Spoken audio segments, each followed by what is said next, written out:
Hello everyone. How's it going? We're back. Spooky game. Cool game. Oh my god. Um this game is so cool. I love this game, and in fact I love it so much that I've actually done two other playthroughs off stream. So of only episode 1, I haven't gone past where I was.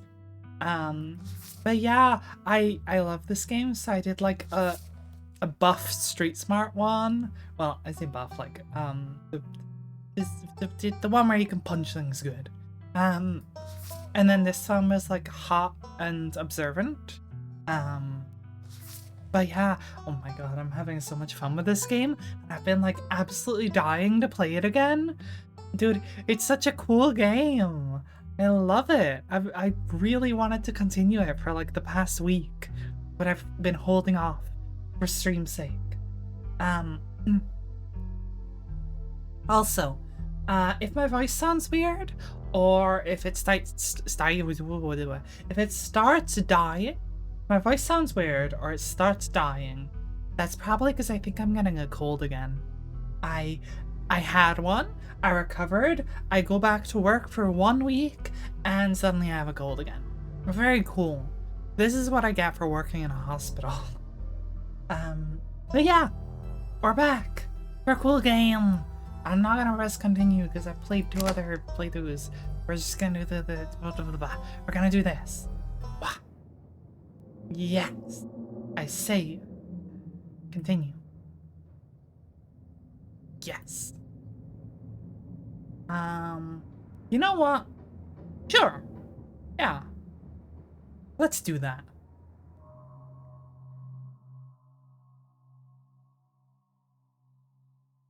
The funeral of Perlan's Scarlet, your cousin's mother and your aunt, seemed like something you shouldn't ignore, even considering your own late mother's rocky relationship with this side of the family. Welcome to our family's humble estate. Unfortunately, due to the current state of the house, only a few rooms will be safely accessible during your stay. I wouldn't go wandering around anywhere else if you value your limbs. The floors have been known to give out. Afraid! Aw, Dustin. So what do you say? Want to tag along? Hold the camera for me while I narrate against a darkened sky, that sort of thing? Stella. You'll eat those words when I come carrying a mountain lion corpse out of these woods at dawn. Aw, tricky one. Single deer remains behind, staring down the beam of Stella's flashlight, while Gretchen whines and pulls at her harness. You hear the sweet whispers of new growth. Duke grapples with the thing as it grabs at his shotgun, pushing the barrel out of the way as it grasps for Bertie with oddly jointed limbs, while Stella stares in shocked silence, as if paused, watching as the other creature attempts to wrestle Gretchen into the darkness, their desperate cries going unheeded. You dive for Gretchen, attempting to snatch her away from the thing's misshapen hands. Oh, Sharon, my hero! You manage to grab her, but the creature isn't deterred. It rears back on its hind legs, its mouth opening, whispered tones sliding out alongside something sharp and unnatural. But then there is the deafening blast of Duke's shotgun. Suddenly, it is gone. Oh my god, what do we do?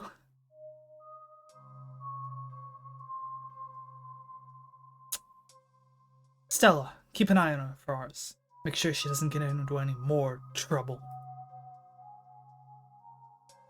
Welcome home. My grandmother used to talk about pale creatures called ditchlings. She always said they were a terrible omen, a sign of suffering to come. From the comfort of Stella's guest room, the events of the past evening seem like something that happened to someone else. Though you can still clearly picture the terror you felt in those moments. For now, you're safe and you're warm. Tuesday morning awaits. Really testing my memory for all the voices, huh? Alright, well, I guess we're getting back into it.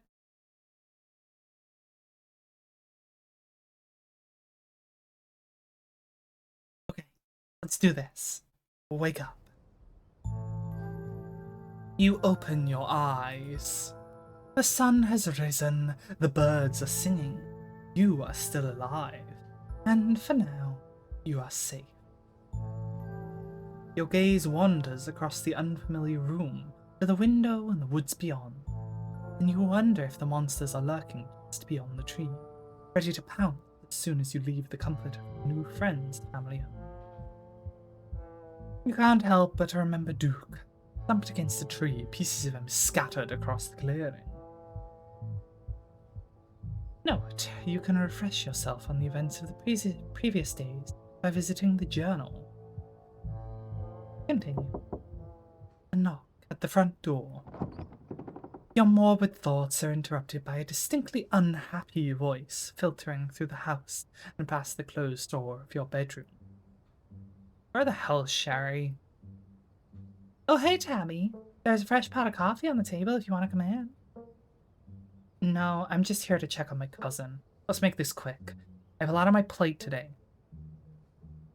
You're barely decent. It might be mildly scandalous if people saw you like this. Hey, some people are trying to sleep in here, saunter out half-clothed. That's pretty fun. Finish getting dressed and calmly collect yourself, or quietly hide under your covers. I kinda like that.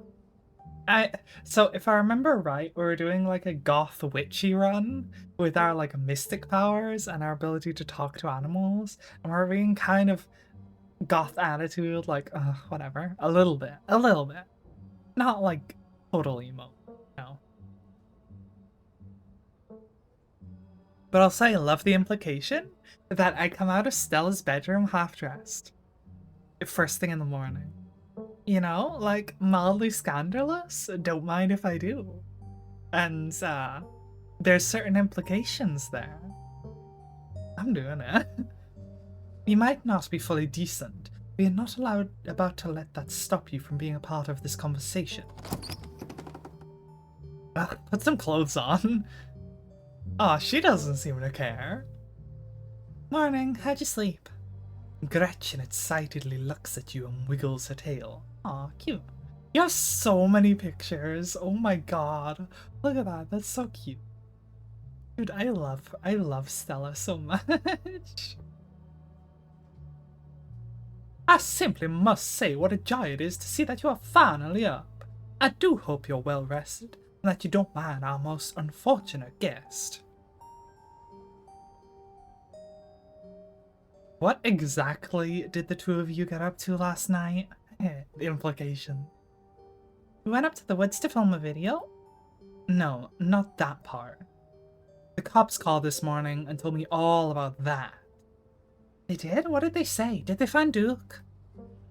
They didn't find a body, if that's what you're asking, but apparently he never went home last. They had quite a few questions about you, Sherry. Don't worry, I told them you're an upstanding citizen. Should remember that kindness next time you think about blowing me off to spend the night with a stranger. Hey, don't be so hard on Sherry. I asked her to crash here. And look, I don't care what the cops think, Tabby. There's something horrible out in those woods. I don't think anyone in this room wanted Sherry waking up in that mountain alone last night. Or walking up that mountain. Stella, would you mind giving me a moment alone with my cousin? I'm all at it. Please stop calling me Tabby. We're not in high school anymore. Hey, yeah, alright. Stella, please keep calling her Tabby. It's really cute. You're not gonna let her treat my dear Stella like that, are you, Sherry? Stella stays... Isn't this Stella's house? Why are you bossing her around? Yeah, like one of these for sure. I feel like this one. This is Stella's house.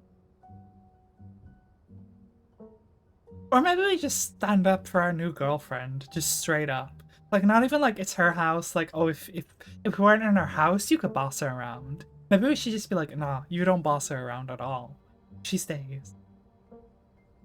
Yeah. Stella stays. Aw, she's happy. Yeah, keep calling her Tabby. Come on, Tabby. No berating guests in the Richmond household. Whatever. I don't really care if you're here for this. Been in town for less than a day, and my stress is already through the roof. I mean, I get it. Stella got you all worked up, and you're too scared to work home. Sure, whatever. That checks out. But I don't care if those woods are chock full of ghouls and ghosties. Get me worried sick. From now on, you're back at the estate by bedtime. No more impromptu sleepovers. I did literally call you, didn't I? I go where I'm supposed to and something told me this is where I was supposed to be last night? Damn. Can't run off as soon as I get here and hold me to a different standard. That's true. That is some double standards right there. Watched the man die last night. That is also true. And lie, it won't happen. I love how they're like identical, but one is lie. But like, yeah, this is very true. And that's also very true, but I like my mystical shit. I go where I'm supposed to go. And something told me that this is where I was supposed to be last night. Aww. Stella. Ugh, just text me, okay? Spent more time than I've liked coming down here, and I have an incredibly busy day ahead of me. I literally called you last night and texted you. What do you mean? I expect to see you back at the estate tonight. Maybe I'll just stay at Stella's again. Wait, Tabby, let me know if you're free sometime, okay? Tabitha sighs. You're relentless. We'll see, but don't get your hopes up. And she's gone. Hey, you good? Sorry about Tabby, she totally blindsided me. Oh my god, that was embarrassing. Shouldn't let her treat you like that. Nothing you could do to stop her. I think she means well. Good, how are you? That was a little 10. I think this one. I want to check in on. So hello. I'm still like half dressed. And she's just, yep, she's chill with it. Tavi told me to put clothes on, but Stella, she didn't care. I'm good, but how are you? That was a little tense. I think we're in the same boat. Probably should have known Tabby would have been stressed about you spending the night here, but I haven't seen her in a while. Didn't think she'd actually come all the way down here. Sucks this was probably the longest interaction with her since high school. Anyways, sorry for the rude awakening. I've been up for a little while, but I was hoping to let you get some extra sleep. But you're up now. We've got a full day ahead of us if we're gonna get to the bottom of this. A full day ahead of us? That sounds like it's walking time for me. How are you so chipper? Good question. How are you so chipper? It shouldn't be okay right now. Not quite how I meant that, but yeah. Guess I'm just pretty good at compartmentalizing things. Mood. What happened out in the woods last night was horrific, but right now we have something important to focus on. I'll have time to I'll have time to process what happened to Duke when we get to the bottom of things. Aww. No, that is a fair point. Didn't just bury your feelings like that. Aww. What happened to Duke last night would mess with anyone. I get that, but I'm fine, really. At least for now. I can process this in my own time. That's fair. Aww. I can call her boss? That's pretty cool. Or if we just skip town and ride things out? Oh, no. That's a fair point, but I like the idea of her calling her boss. I'm too much of a bottom for my own good. Alright, boss. What's the game plan? First things first, I was planning on swinging by the library. Nika's got a head start on us. It looks like she's already there. Oh, that reminds me. Let's set up a group chat. What's your number? Smooth. You and Stella exchange numbers. A text message from Stella to you and Kanika. It reads, group chat, exclamation mark, exclamation mark. Hopefully we can find out more about ditchlings from some of the older local books there. Also got a couple of threads looking on my cryptid forums, but who knows if that'll pan out. Anyway, daylight's burning, so let's roll out as soon as you finish getting dressed. Can I eat first? Don't worry about it. Packed us lots of snacks for the day, and Oscar totally won't mind if we eat at the library.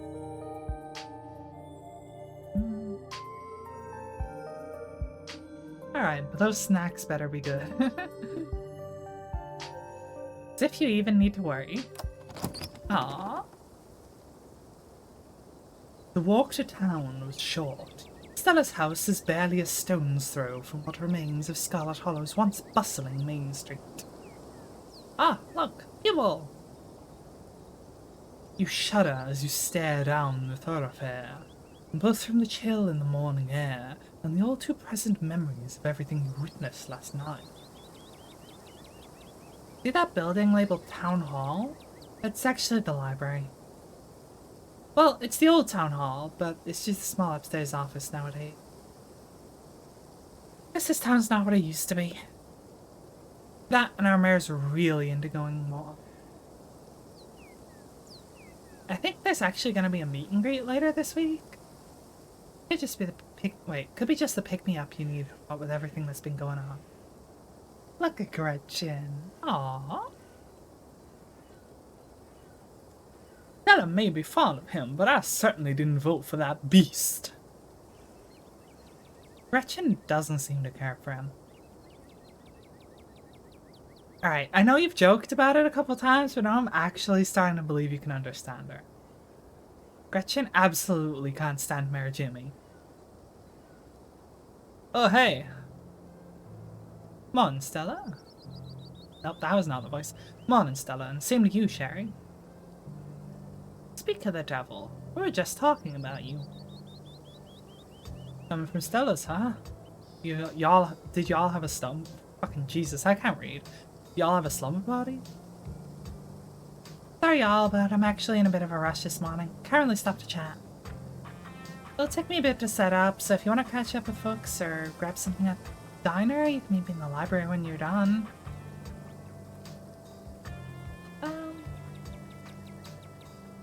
I kinda wanna be with Stella. Not gonna lie. Gesture that you'll catch up with Avery. You gesture towards Avery and Sybil and give Stella a thumbs up. Cool, see you soon. It's fine. We'll see what they have to say. Huh, she always has time to chat. Something happened last night. Oh, Stella and Sherry just got up to a bit of trouble, that's all. It's not my place to share. Well, it's your place to share, right, Sherry? Tell him the whole truth? Duke got hurt? That's not a lie. He did get hurt. Well, I didn't want to say anything. I'm not gonna say anything. Traumatized and not ready to talk about it yet? Damn. It might be like, if Stella's not ready to talk, then I won't. I'm not gonna lie, and I don't want to tell him the whole truth. So, I'll do that. Stella didn't want to say anything, then I'm not gonna say anything there. Okay, guess that's fair. Hope everything's okay. Tell you what, I'm on break for the next half hour. Why don't you swing by the diner if you want to decompress? Winnie can fix you some of Sybil's new blend, and maybe it'll calm you down a bit. Think you'll like today's meal? Chaga? I don't know. Chaga lemon balm. Should help ease your stress and tension. And if you feel like talking, I'll be all ears. But no pressure. Anyways, it's up to you. See you around, Sherry. See you, Sybil. Take care now, Avery. Oh, alright then, keep your secrets. Oh my god, I got an achievement and it had friggin' Frodo Baggins on there. I see you're a private person. I can respect that. You never know how someone might respond to hearing the truth of what you encountered last night. I'd better get back to it myself. I'm glad I was able to catch you this morning, if only to see how you're holding up. Please don't hesitate to stop by if I can be of any help. Both know that there's something horribly wrong with this place. How are you so calm? Don't mistake my calm demeanor for complacency. We all have our parts to play. I trust that you and Stella have what it takes to get to the bottom of things. I'm so sorry to cut our conversation short, but I've got things that need tending to. Stay safe, Sherry, and God bless. Blessed be. We always respect the older witches. That's kind of how it goes. I mean, it'd be really not very nice if you disrespected them, but you know, like, they know a lot. They're smart. They've been around a long time. Worth respecting them. Stella said you had some time to kill before she finished setting up. Ooh, is Kanika in there? I wonder. Let's have a look. Oh, it's not Kanika. This is your first time seeing the general store in the light of day. A young man sits at the table by the register, too preoccupied with his phone to care that you stepped in. But that's a bit of an intro, isn't it? I went in here on my other playthrough and Kanika was there and she immediately flirted with me, which was cool. But also, like, there's a possum and a squirrel and a lot of birds. Very cool. There's a deer who looks a little gormless. There's some cute rocks. Very cool. Authentic rocks. You know how to get into the mines. Do I talk to you or what you doing on your phone? That's not my business.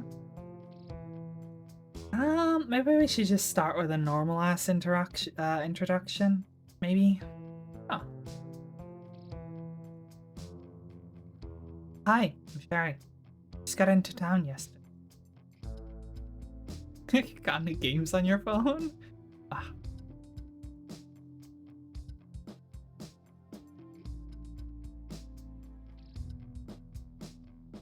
Hi Kenny, hi Ravel, hello. Yeah, I know, Mom told me. Who's his mom?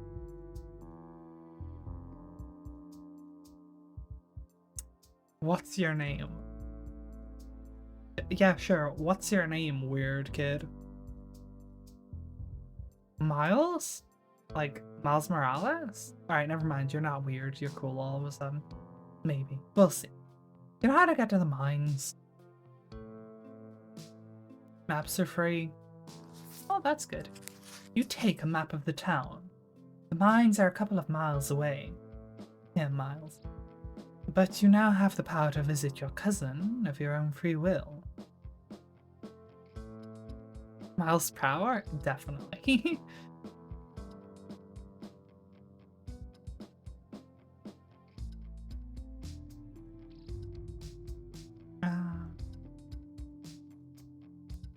Yeah, like, if I want to buy chips or something, do I talk to you, or... Miles sighs. I guess, yeah. Kanika decided to skip work today, so of course whatever plans I had didn't matter. Just take the chips, I don't care. That's stealing. I mean, I guess it's not stealing if I have your permission, but like, you can't give me the chips for free. That's not how stores work. I'm paying for my chips. Wouldn't that be stealing? Kanika get mad. You know... Won't Kanika get mad? I like Kanika. But, that make Kanika mad? Well, she shouldn't have left me in charge while she's off doing whatever. Kanika cares about running this place right. She can hire someone else and let me live my life. Make most of I'm running on bulk orders anyway. A bag of chips doesn't make a difference. I'm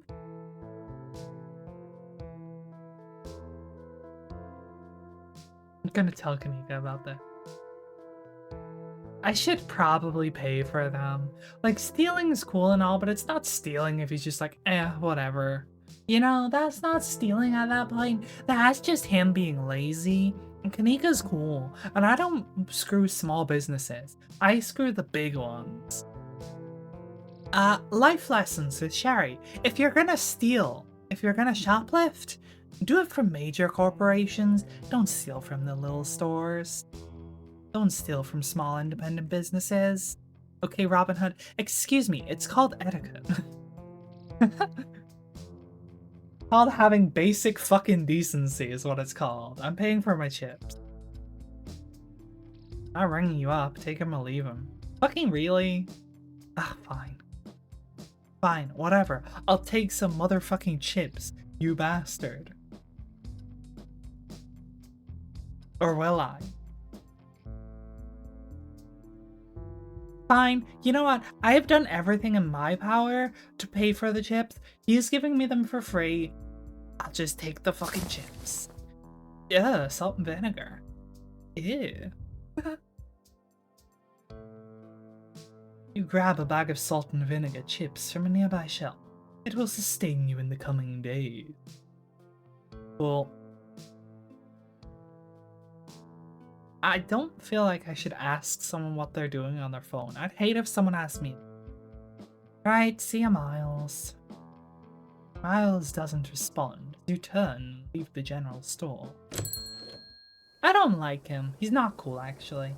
Sticky finger, steal from the general store. I didn't steal nothing. I got given it for free. Anyway, swing by the diner. You head towards the diner. The diner is a little quiet today, but the air is still heavy with the tantalizing smell of breakfast. We're in the patrons of the danger. Nah. Let's talk to Avery. Oh, coffee date. Get coffee with Avery. This isn't a date. I'm only dating Stella, thank you very much. You slide into the booth across from Avery. Hey there, stranger. Before you can exchange words, Winnie sidles up, a fresh mug of tea in hand. Heard you might need this. The answer to 29 down is oink, by the way. What? The clue is pen sound. How is that sound a pen? How is that a sound a pen makes? Wait. Pen like pig pen? Are you kidding me? How is that supposed to guess that? I don't know why you even bother with those things. They're just gonna frustrate you. Just something to do to fill the time, but maybe I should switch to Sudoku. Winnie leaves Avery contemplating daily newspaper puzzle, returning to a seat behind the counter. So, you know, wait. I know you said it wasn't your place to talk about last night, but if you happen to change your mind, try your tea. I'm gonna try my tea. You take a gentle sip of your tea. Sybil's right. You can already feel it begin to ease some of the strain and tension. Then, oh, call me impressed. Not a lot of folks take the jogger so quickly. What if you don't believe me about last night? Sure. I could tell you about last night, but what if you don't believe me? I'm not here to judge, I'm here to listen. Alright, fine, fuck it. Duke's dead. And also we saw monsters. Confidant. Tell Avery the truth about last night. You share everything. Glad to have someone to talk to about the horrors you've witnessed. Wow, that is some heavy stuff. No wonder Stella seemed distant. Monsters in the woods. I may not have lived here long, but I never heard of anything like that happening around these parts. How exciting. Think about it. When the cops came in for their morning coffee, mentioned something about going out to the woods to look for someone. Must have been Duke. He was so disconnected from it, I figured it couldn't be very serious, but wow. What if the cops are in on it? Seem weirdly suspicious to me, that's true. weirdly suspicious of me. I don't get it. They saw Stella's footage, they saw what happened out there, but it feels like so far all they've done is hound me. Hey, I don't know if it'll help your anxiety, but even if they think you did something, I'm pretty sure they wouldn't bother going after you. Those cops coming here every day, and I feel like I know them pretty well by now. Let me tell you, they have no follow-through. I can't tell you the number of complaints they've just, like, dropped after a day or two. I'll vouch for you if they try anything. I hadn't pegged you as a transplant? That's a weird way of saying that. But sure, how come you moved here? I moved here from Charlotte. Gosh, 3 years ago now? Maybe a little more? I lost track. Winnie offered me a place to stay and a job. And who's out of pass on that sort of generosity? To be honest, it still feels like I just moved in. Practically everyone apart from the Cole folks grew up in this town, so it's like I'm a perpetual new kid. Don't get me wrong, folks here are plenty polite and friendly, but there's a shared history I'll never be a part of. Why'd you leave? Why'd you leave Charlotte, if you don't mind me asking? Nah, it's cool. I was having some issues with my folks about my education, which wasn't great, especially since I was still stuck under their roof. When my aunt heard about it, she offered me a job and a place to stay, and the rest is history. Oh, that's good. I'm glad you had a place to go. I haven't felt like an outsider at all. No, I definitely have. Yeah. I felt out of place the whole time. I get it. I felt out of place the whole time I've been here. Folks on the whole have been plenty friendly, but life here is so different to what I'm used to. Hard to explain, but I just don't feel like I belong. Exactly. There are worse ways to be, but I'm not sure I'll ever entirely feel like I belong here. Do you regret moving here? Oh, she perked up a little. I don't think I have the choice to have second thought. I'm not going anywhere without Aunt Winnie, and there's no way she's leaving this place.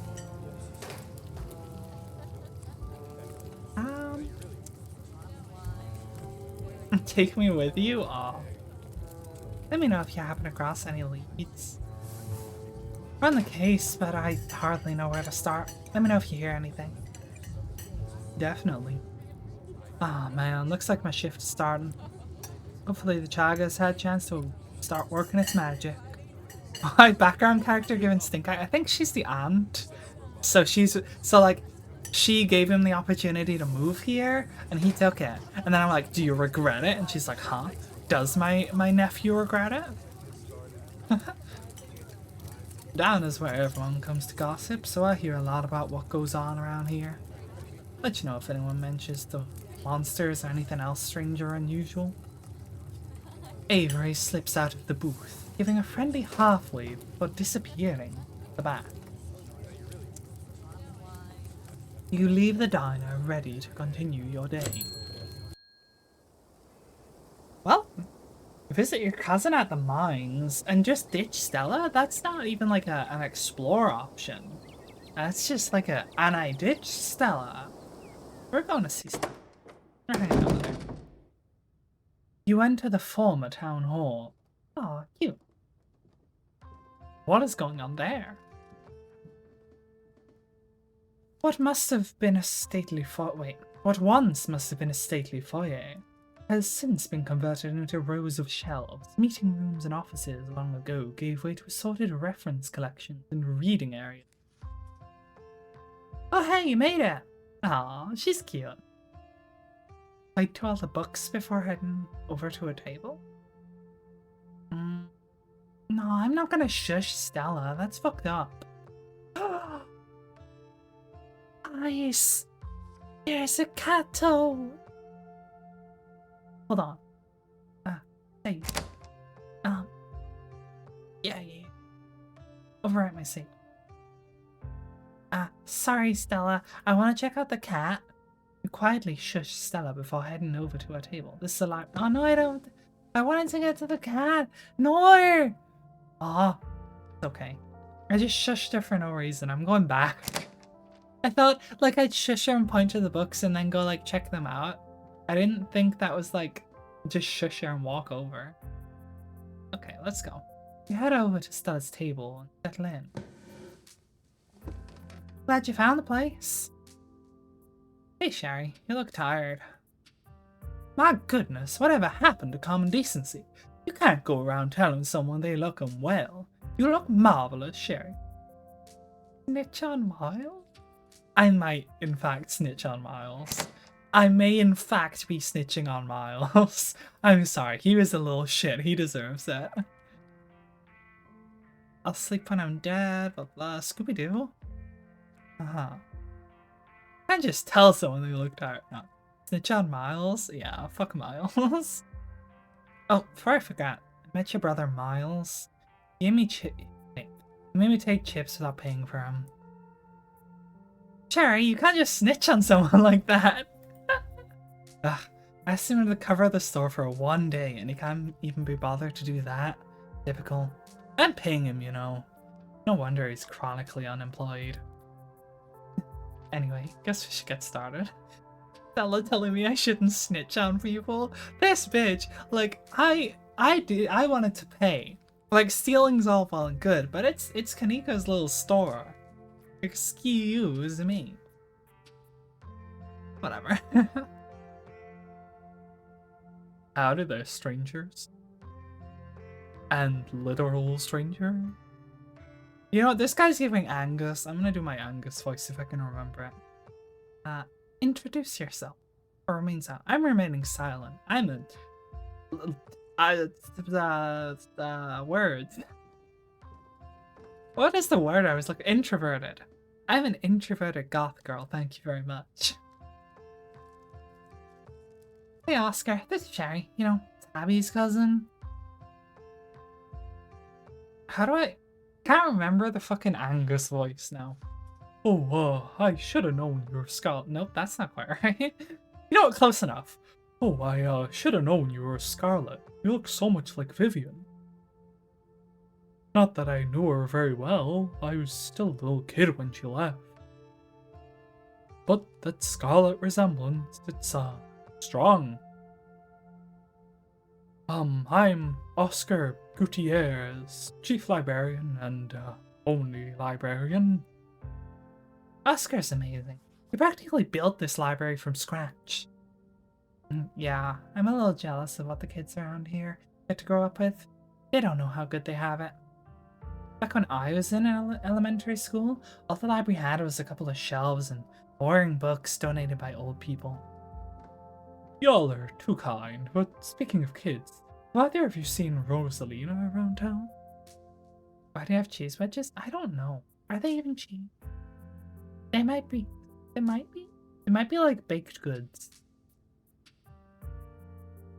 I don't want to be a helicopter dad, but there hasn't been any... Wait, she hasn't been answering my texts. And I wanted to make sure she isn't getting into any trouble out there. This is the most disjointed voice I could have done for this guy. Madoka Magica reference? What? Haven't found one character you liked yet? I like Stella. And Gretchen's kinda cool. You know the crowd she hangs around with. They're good kids at heart. I'm sure they're just up at the old Maxwell place doing teen stuff. I went up there plenty of times in my day, but I'll be sure to keep my eyes peeled. What's the old Maxwell place? Great old abandoned spot. It's practically a magnet for young people. Even honor students aren't free from its call. There's a Madoka creature thing on the paper on the left. That? Oh, I think that's a laptop.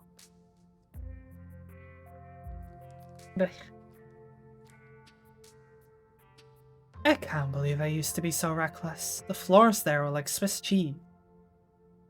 I should really have a talk with Rosalina when she gets home. I don't like the thought of teens getting up to mischief. Why is it capital teens, capital mischief for those ditchlings in the woods?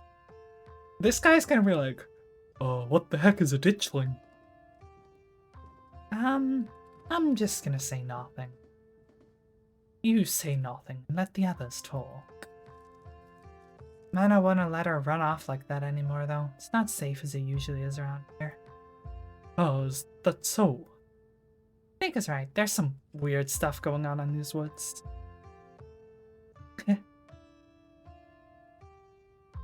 Hi, Vivi. Ian's getting up to mischief.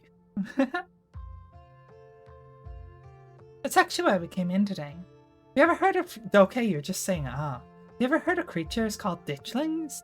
They apparently show up around places on the brink of disaster, and they kind of look like the Pillsbury Doughboy was a creepypasta. I think his mom told us about them last night after seeing some footage we got in the woods.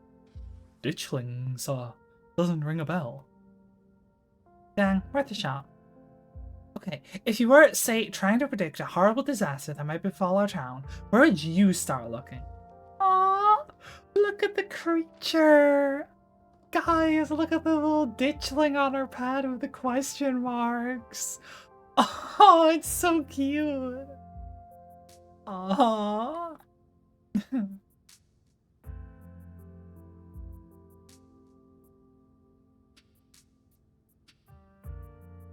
Well, they history repeats itself, so I'd probably try to figure out what sort of disasters this region is typically falls prey to. Should I be worried about something? I don't know yet. I'll be right back. Gonna go nab some more books. Behave while I'm gone, Gretchen. Oh, you don't have to worry about her, Stella. She's such a good dog, aren't you, Gretchen? Here, have a biscuit, you old gal. Well, ain't you the sweetest thing on two legs? Gretchen inhales the soft biscuit, drool leaking from her toothless mouth as she swallows it whole. I'm pretty sure Stella is barking up the wrong tree, Oscar. I don't think you have to worry about any horrible calamity befalling the town. But she's right about the weird stuff. There's definitely something unusual going on out in those woods. Do you really not feel where all this is going? The moment their whispers made their way to me, it's like everything started to click into place. A reckoning is coming for this town. Ah, a man's already dead, that's true. You know what, sure, we're gonna continue with our mystical, ominous bullshit. Let's go. Their faces. I'm gonna try calling Rosalina again. I'm sure she's fine, really. Don't mind Sherry, she's been hanging out with Stella too much. Rosalina's a smart kid, she knows better than to go around getting into trouble. We'll make sure to keep our eyes peeled. Harry, if you see a 13-year-old girl... Why is he getting more and more crunk? What is happening here? Oh, the lever. The lever. What is that? No, not the lever. The potion. Potion for Cusco. No, it's poison, isn't it? Ah, the poison. The poison for Cusco. Cusco's poison. That poison? Sherry, if you see a 13-year-old girl with a black braid and glasses, would you let her know her dad is worried about her? This guy's weird. Oscar ominously wanders off, phone in hand. It's all coming together. He's like a weird version of Kronk mixed with my Angus voice, mixed with I don't even know what. Oh, she's so cute. Got him. Just grabbed a whole mess of local history books. Stella sets a massive pile of books on the table and pulls up a chair. Alright. This is gonna be so much faster with the two of you here to help us out. Got our snacks, got our books, let's get this research party started. Reading waits. Aw, cute bat. Trip through the veins of Scarlet. A history of the Scarlet Hollow coal mine. Stella Scarlet Soldier, Woodsman Leader. Appalachian Folk Monster. Ratings for suckers, let them do the work. No. This one feels good. The coal mine. That feels like a lead. Ooh, pictures. Forced into retirement at the age of 50 due to a war injury from his time in the Indian Wars, exasperated by his short stint serving as a captain and in the Confederacy. Silas Scarlet also lost his... Wait, did I click the wrong one? I said like the mines, didn't I? Why is this still about Silas Scarlet? 2 eldest sons to that bloodiest of wars, leaving the 3rd eldest, Andrew Jackson Scarlet, to take charge of the mine. Under his leadership, the mine prospered, undoubtedly in part due to the growth of the railroad industry. Managed to evade the coal union for decades, making them one of the most profitable mines in the country. Andrew Scarlet built the surrounding town into what it is today, with expensive stone buildings, a bustling main street, and overseeing it all, the elegant Scarlet estate that was, until 1895, the largest and finest feat of architecture in the region, culminating in the tragic collapse in 1918. It was found that Charles Shaw, the co-manager of the mine, had loosened security measures to increase production during World War I, resulting in a fatal collapse and the deaths of over 160 men and boys, some as young as 10. The casualties included Andrew Jackson Scarlet's son Theodore, his brother Enoch V. 5? The 5th, I think that's supposed to be. Enoch the 5th. Wait. No, I'm a dumbass. It's Enoch V. Scarlet. Gotcha. It's not a number at all. His brother, Enoch V. Scarlet, who had taken over for their aging father during the bustle of the war, managed to pull the mine from the brink of ruin, thereby saving the town. So this is how your family made its fortune. Appalachian folk monster? A few entries catch your eye. Wampus cat! Aww. Aww. Tommy knockers? That's slightly familiar. Alley poem. Tell me about Wampus cat. Ah, Wampus cat. Often linked to the Cherokee legend, some cite the Wampus cat as originating with the story of a woman who sought vengeance against a monstrous cat demon for driving her husband mad.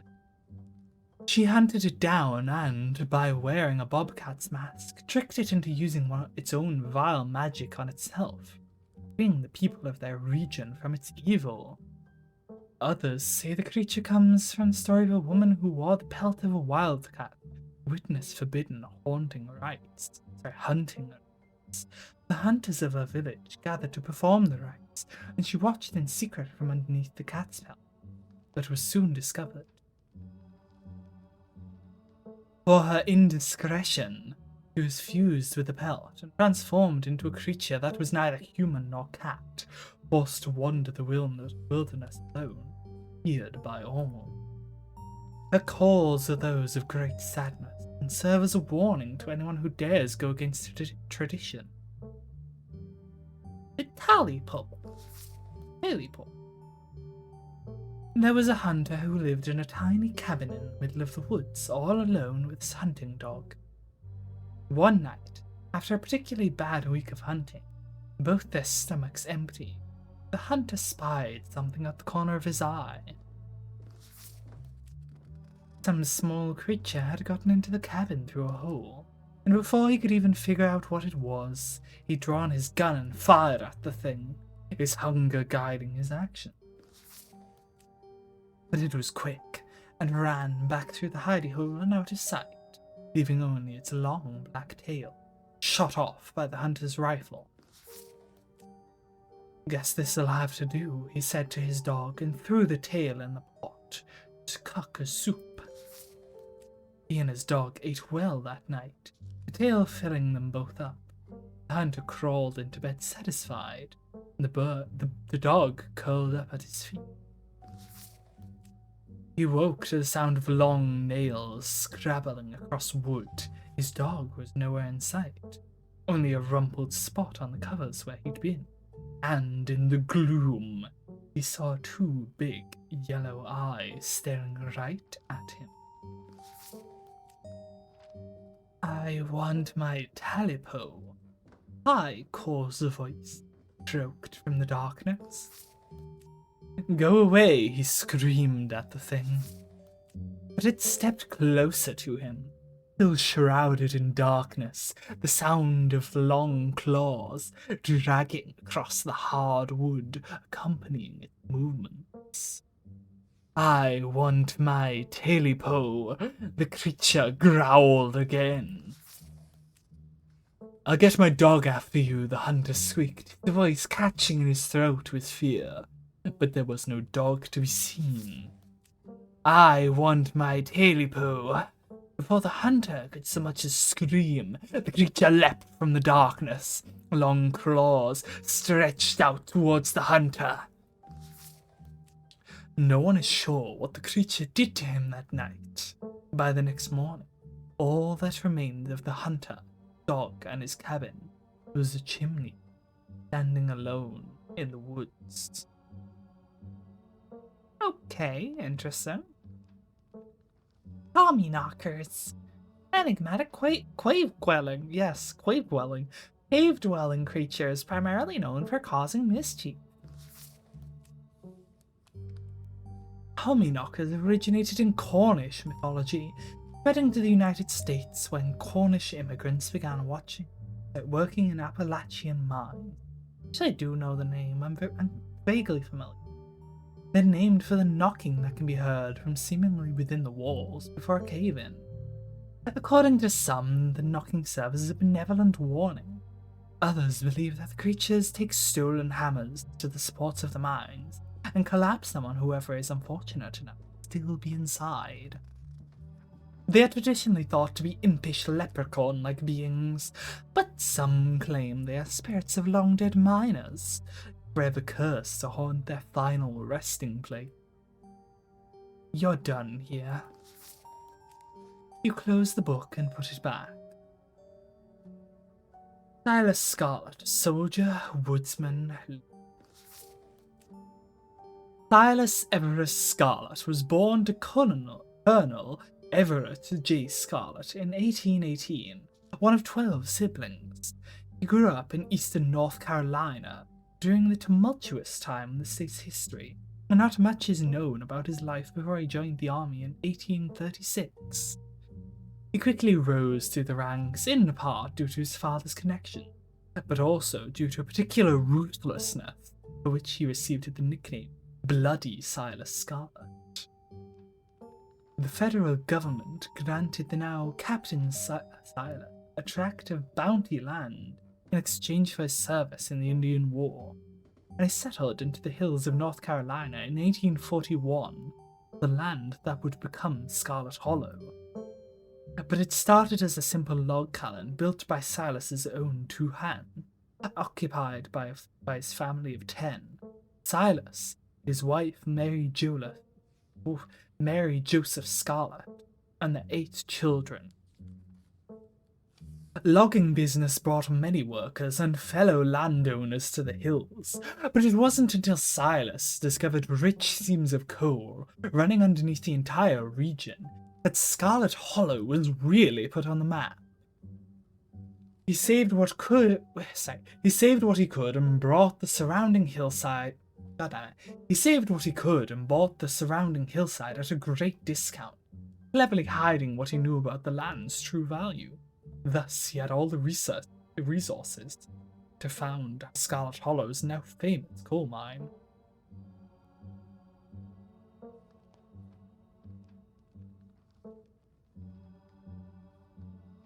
You're finished with this one.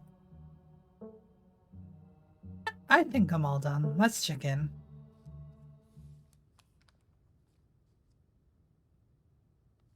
Alright, if we're going with what Kanika's mom told us last night, I think we can rule out any natural disasters as what brought the Ditchlings here.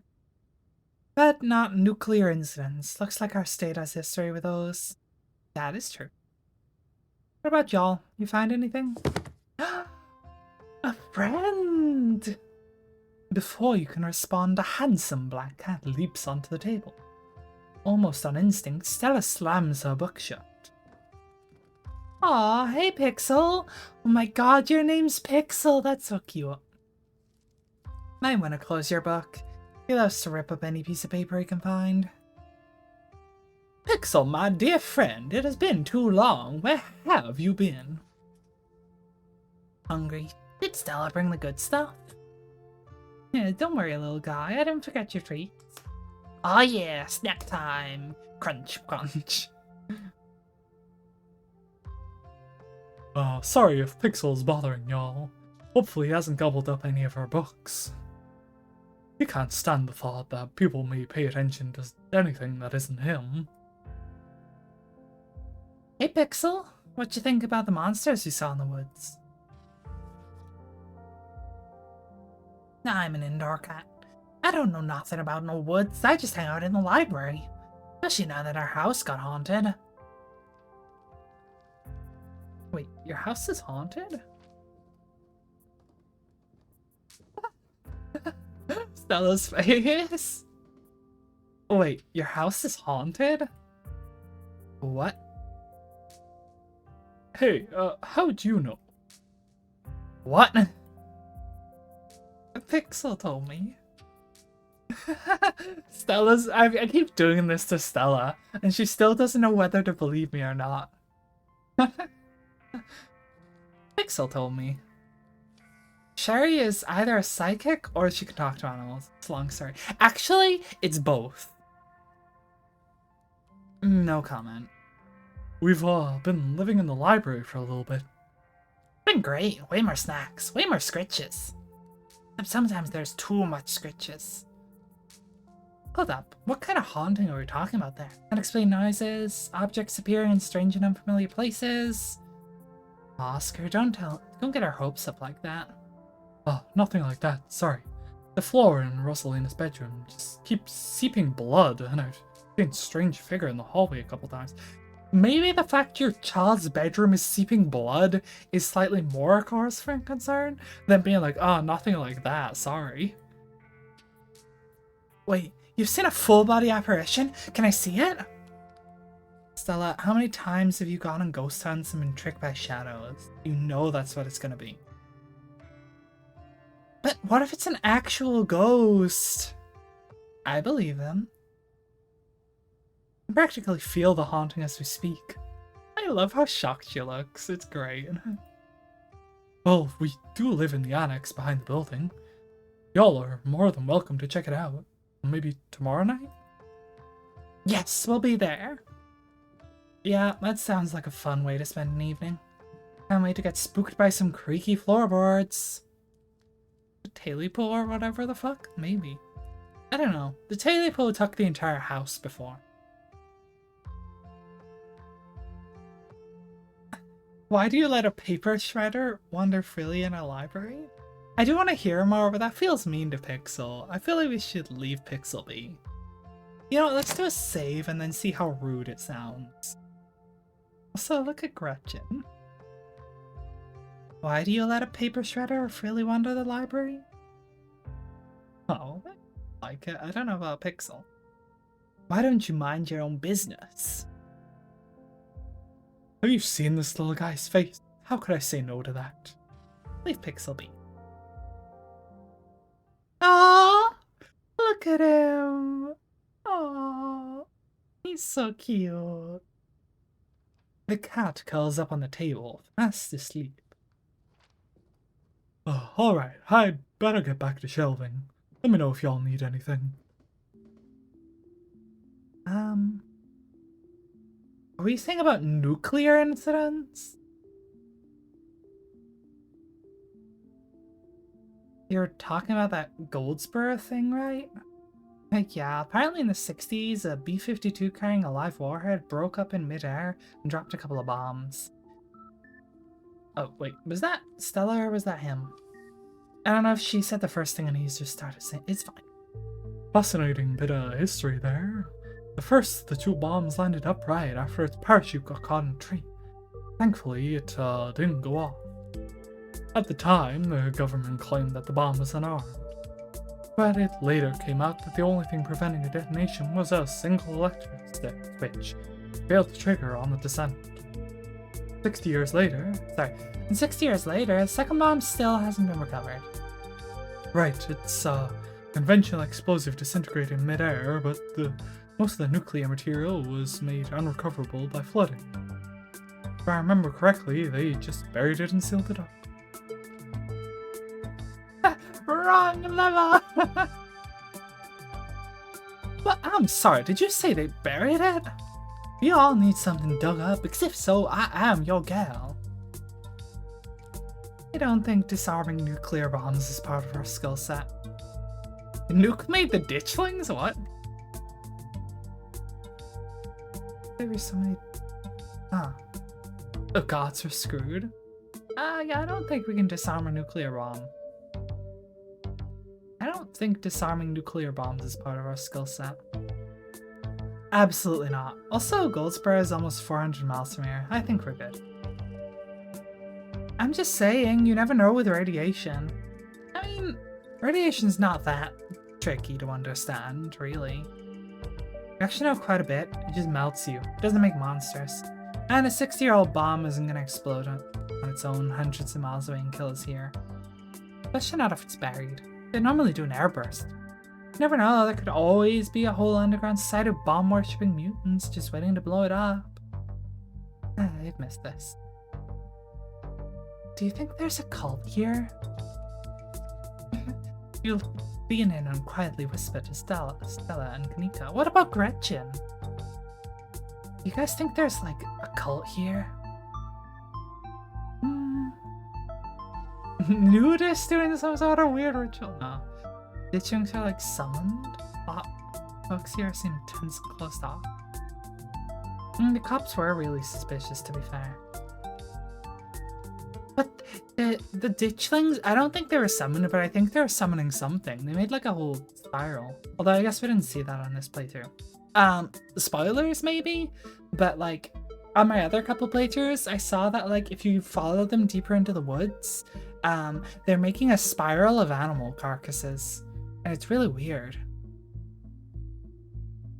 Or like summoned as part of a ritual or something like that? Seems unlikely. Do you think Wayne factors into any of this? I mean, obviously, he's creepy as fuck. The creep who keeps coming down around my mom's tea room. Snuck up on us last night and called out Sherry by name. Yeah, there's definitely something wrong with him. Maybe he's sick. Maybe it has something to do with what we saw in the woods. I don't know. I buy it. Ah, creature. It's so cute. Any luck with Rosalina? Oh, not yet. I know a teen would be a handful, but I didn't think it would happen overnight. I'll probably head out once you're done and check in on our usual haunts. Isn't it kind of weird that she's suddenly gone, like, today, specifically? Also, Haywood? Macon? Jackson? Wait a minute. Hold on. In Cyberpunk 2077, there's a place called Jackson Plains and a place called Haywood. And the name Macon's also really weird. That like a real, like I assume that's like a real part of the US. And they just based it on that, right? I mean they're like in the same place? Probably not.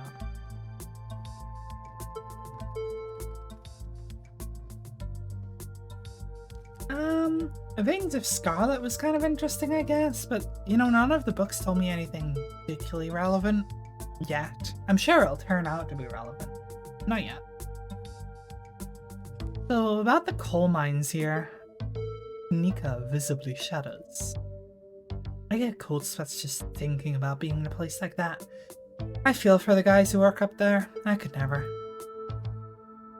Speak for yourself, I love a good crevasse. Didn't you get sprayed by skunks in one before? Union busting mine collapse from poor working conditions color me shocked.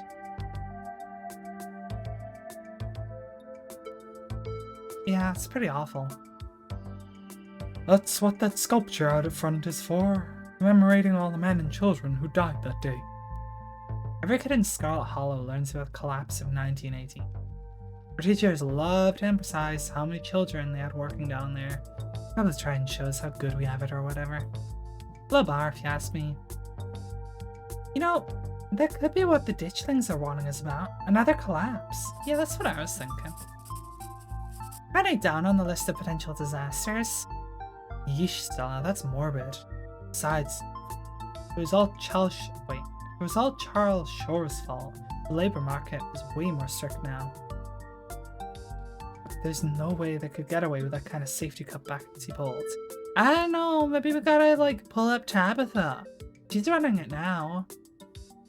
Y'all don't actually think the mine is about to collapse, right? Have y'all ever seen that mine that was like hundreds of kilometers deep or something? Or was it hundreds of miles or hundreds of kilometers? It was really fucking deep and it was like under the seabed. And it was just like branching off in all these different directions. And they had like the worst fucking safety ever. They had like one elevator that went up and down and it like never stopped moving. So you could just like get your limbs trapped if you weren't careful. And then one day it fucking like the seabed collapses and the whole place starts to flood. And there's like hundreds of people inside and like their whole lift isn't good enough to get everyone out of there.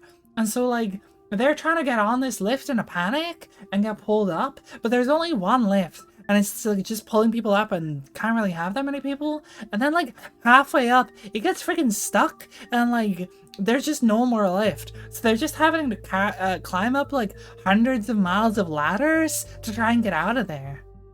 And I'm pretty sure a lot of people died. Yeah, that was the thing. I can't remember what mine that was. Does anyone remember that one? Oh, right, yes, I read that already. No, I don't think so. You had me worried for a second. There have been several. Yeah, but there was like a specific one, you know? There was like one and it was like hundreds of miles deep or something. I gotta, hold on. I'm gonna do a heckin' Google. We're gonna find this out. I'm gonna do this. And we're gonna look for like mine that was hundreds of miles deep under the sea. Yeah, wait, Bulby Mine? Wait a minute. Wait, I've been there. Hold on. This is a place. Wait, I applied for a job here. I don't think this is the one that I was looking for. But like, I'm pretty sure that's the one I applied for. Like the science place? Science. Yeah, I applied to Bulby Underground Laboratory. I got to like check it out. It was pretty cool. But that's not what I was talking about. Where's the one where like, yeah, this one. Sorry, I'm like totally, why am I down there? Why am I in my cat slot? Hold on. There we go. This one, 11 mine? Okay.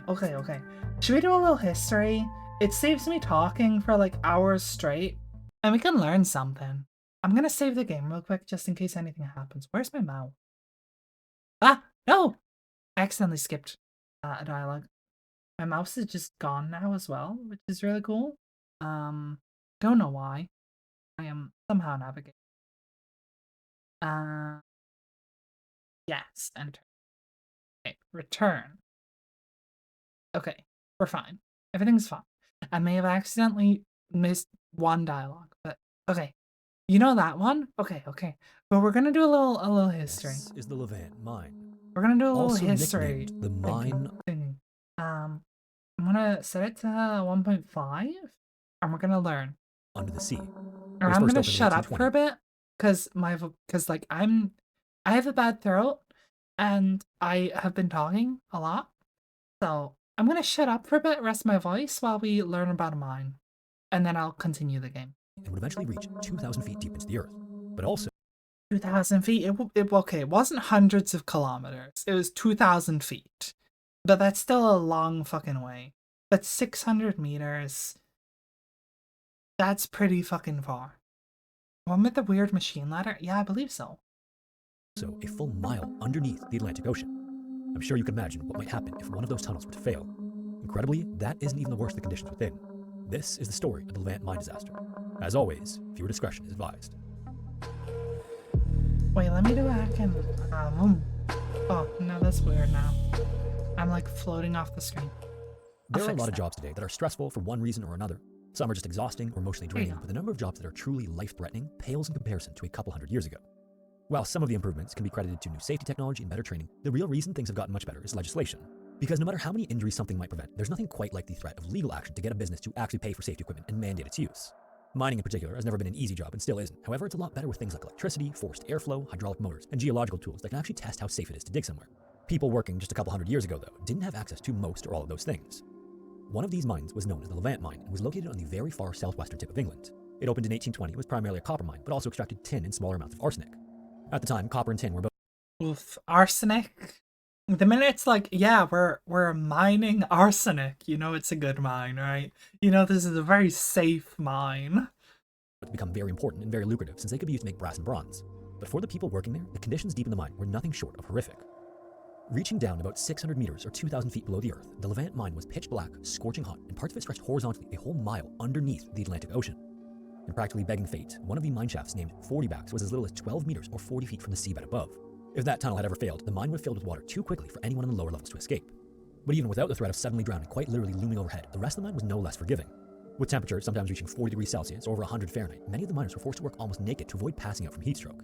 Some didn't even wear work boots because they would fill with sweat, which would then put them at risk of trench foot. And all of this would have been done in total darkness, if not for one thing.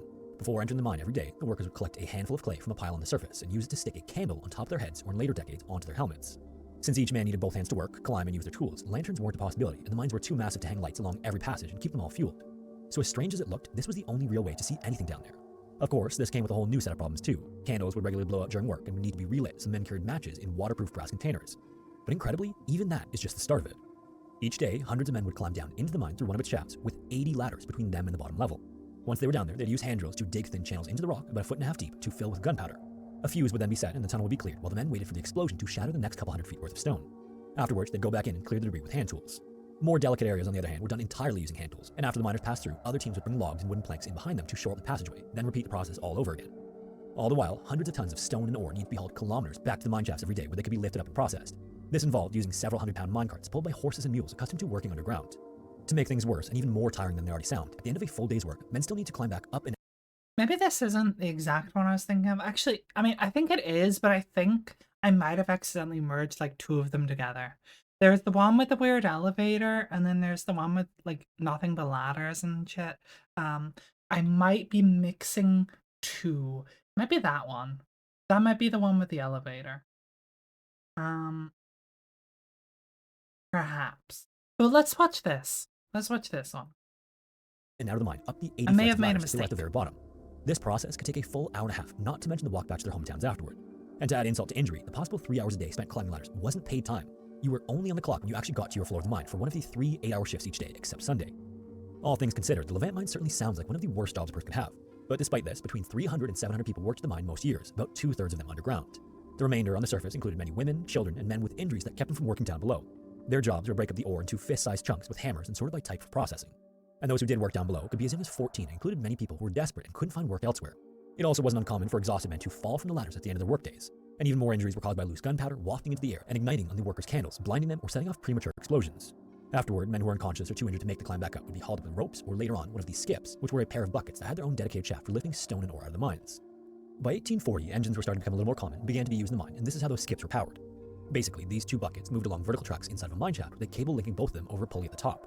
So when one went down, the other came up. This meant the steam engine powering them only needed to generate enough power to move the ore itself and not the skips, since they would counterbalance one another. Then in 1857, 37 years into the mine's operation, there was another new innovation. A new system was installed for the workers to get in and out of the mine. This new system would come to be known as a man engine. No, this was the one with the fucked up elevator. Let's go. I did remember it kind of right. Man engine was like a vertical conveyor belt or lift system with platforms for men to stand on. It required that a 1,000-foot wooden rod be inserted into the mine shaft. Then, every 12 feet, there was a little wooden platform attached to this rod and a handlebar at chest height. Then at the top of this rod, at the surface, there was an engine which lifted the rod up 12 feet and then lowered it back down 12 feet. So the miners would wait for the platform to come down, step onto it, and be raised up 12 feet. Then Okay, it doesn't work exactly as I remembered. I remembered one that just like pulls up and never stops moving. I think this does never stop moving, but it just goes up and down rather than like circling. That makes sense. The highest point, they would step off onto a platform. I think I made the mistake of thinking that it just keeps going up when actually it does this weird shit. This is, frankly, this is worse than the elevator I did in the fucking D&D, the like really bad one. It's worse than that. Attached to the mineshaft wall. Then they wait for the next platform to come back down before stepping back on and repeating the process 137 more times to reach the surface from the very bottom. Now, obviously, this sounds insane, and it was, but when the alternative was to climb 80 ladders back to back, it's also easy to see why the workers were actually happy about the new machine. Compared to the hour-and-a-half climb up the ladders, the man engine only took half an hour and was a lot safer for the exhausted miners in the long run. Though the danger of missing a step and falling was still there, it was an improvement for 1857, and even saw reduced rates of lung and heart issues and extended average lifespans for workers in mines that had them. And thanks to a series of gears, the engine was able to move. The one where you're debating using featherfall so you didn't have to use it? Yep, that one. Like, it's, let's be real though, like, would you rather have one that just goes up and back down and stuff? Or would you rather have one that you have to like get on and off and on and off and it like keeps moving as you're trying to do that the whole time? The full 24-ton weight of the loaded rod with only 30 pounds of steam pressure per square inch. So regardless of how unusual it seemed, the man engine really was an improvement.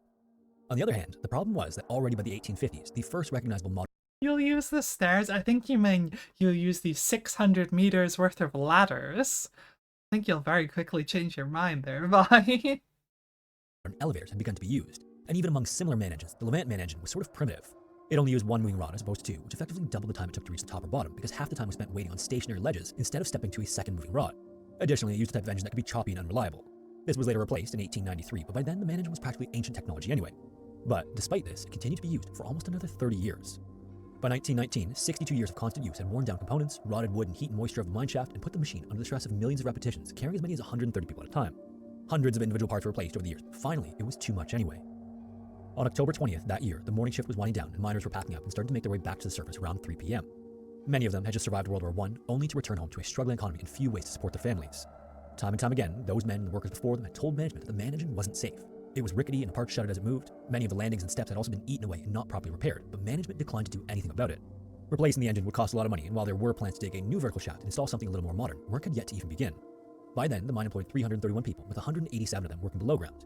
And as more and more people filed onto the little wooden steps, filling it nearly to capacity, just 18 inches from the top of the stroke, as most of the men were getting ready to step off, there was a bang.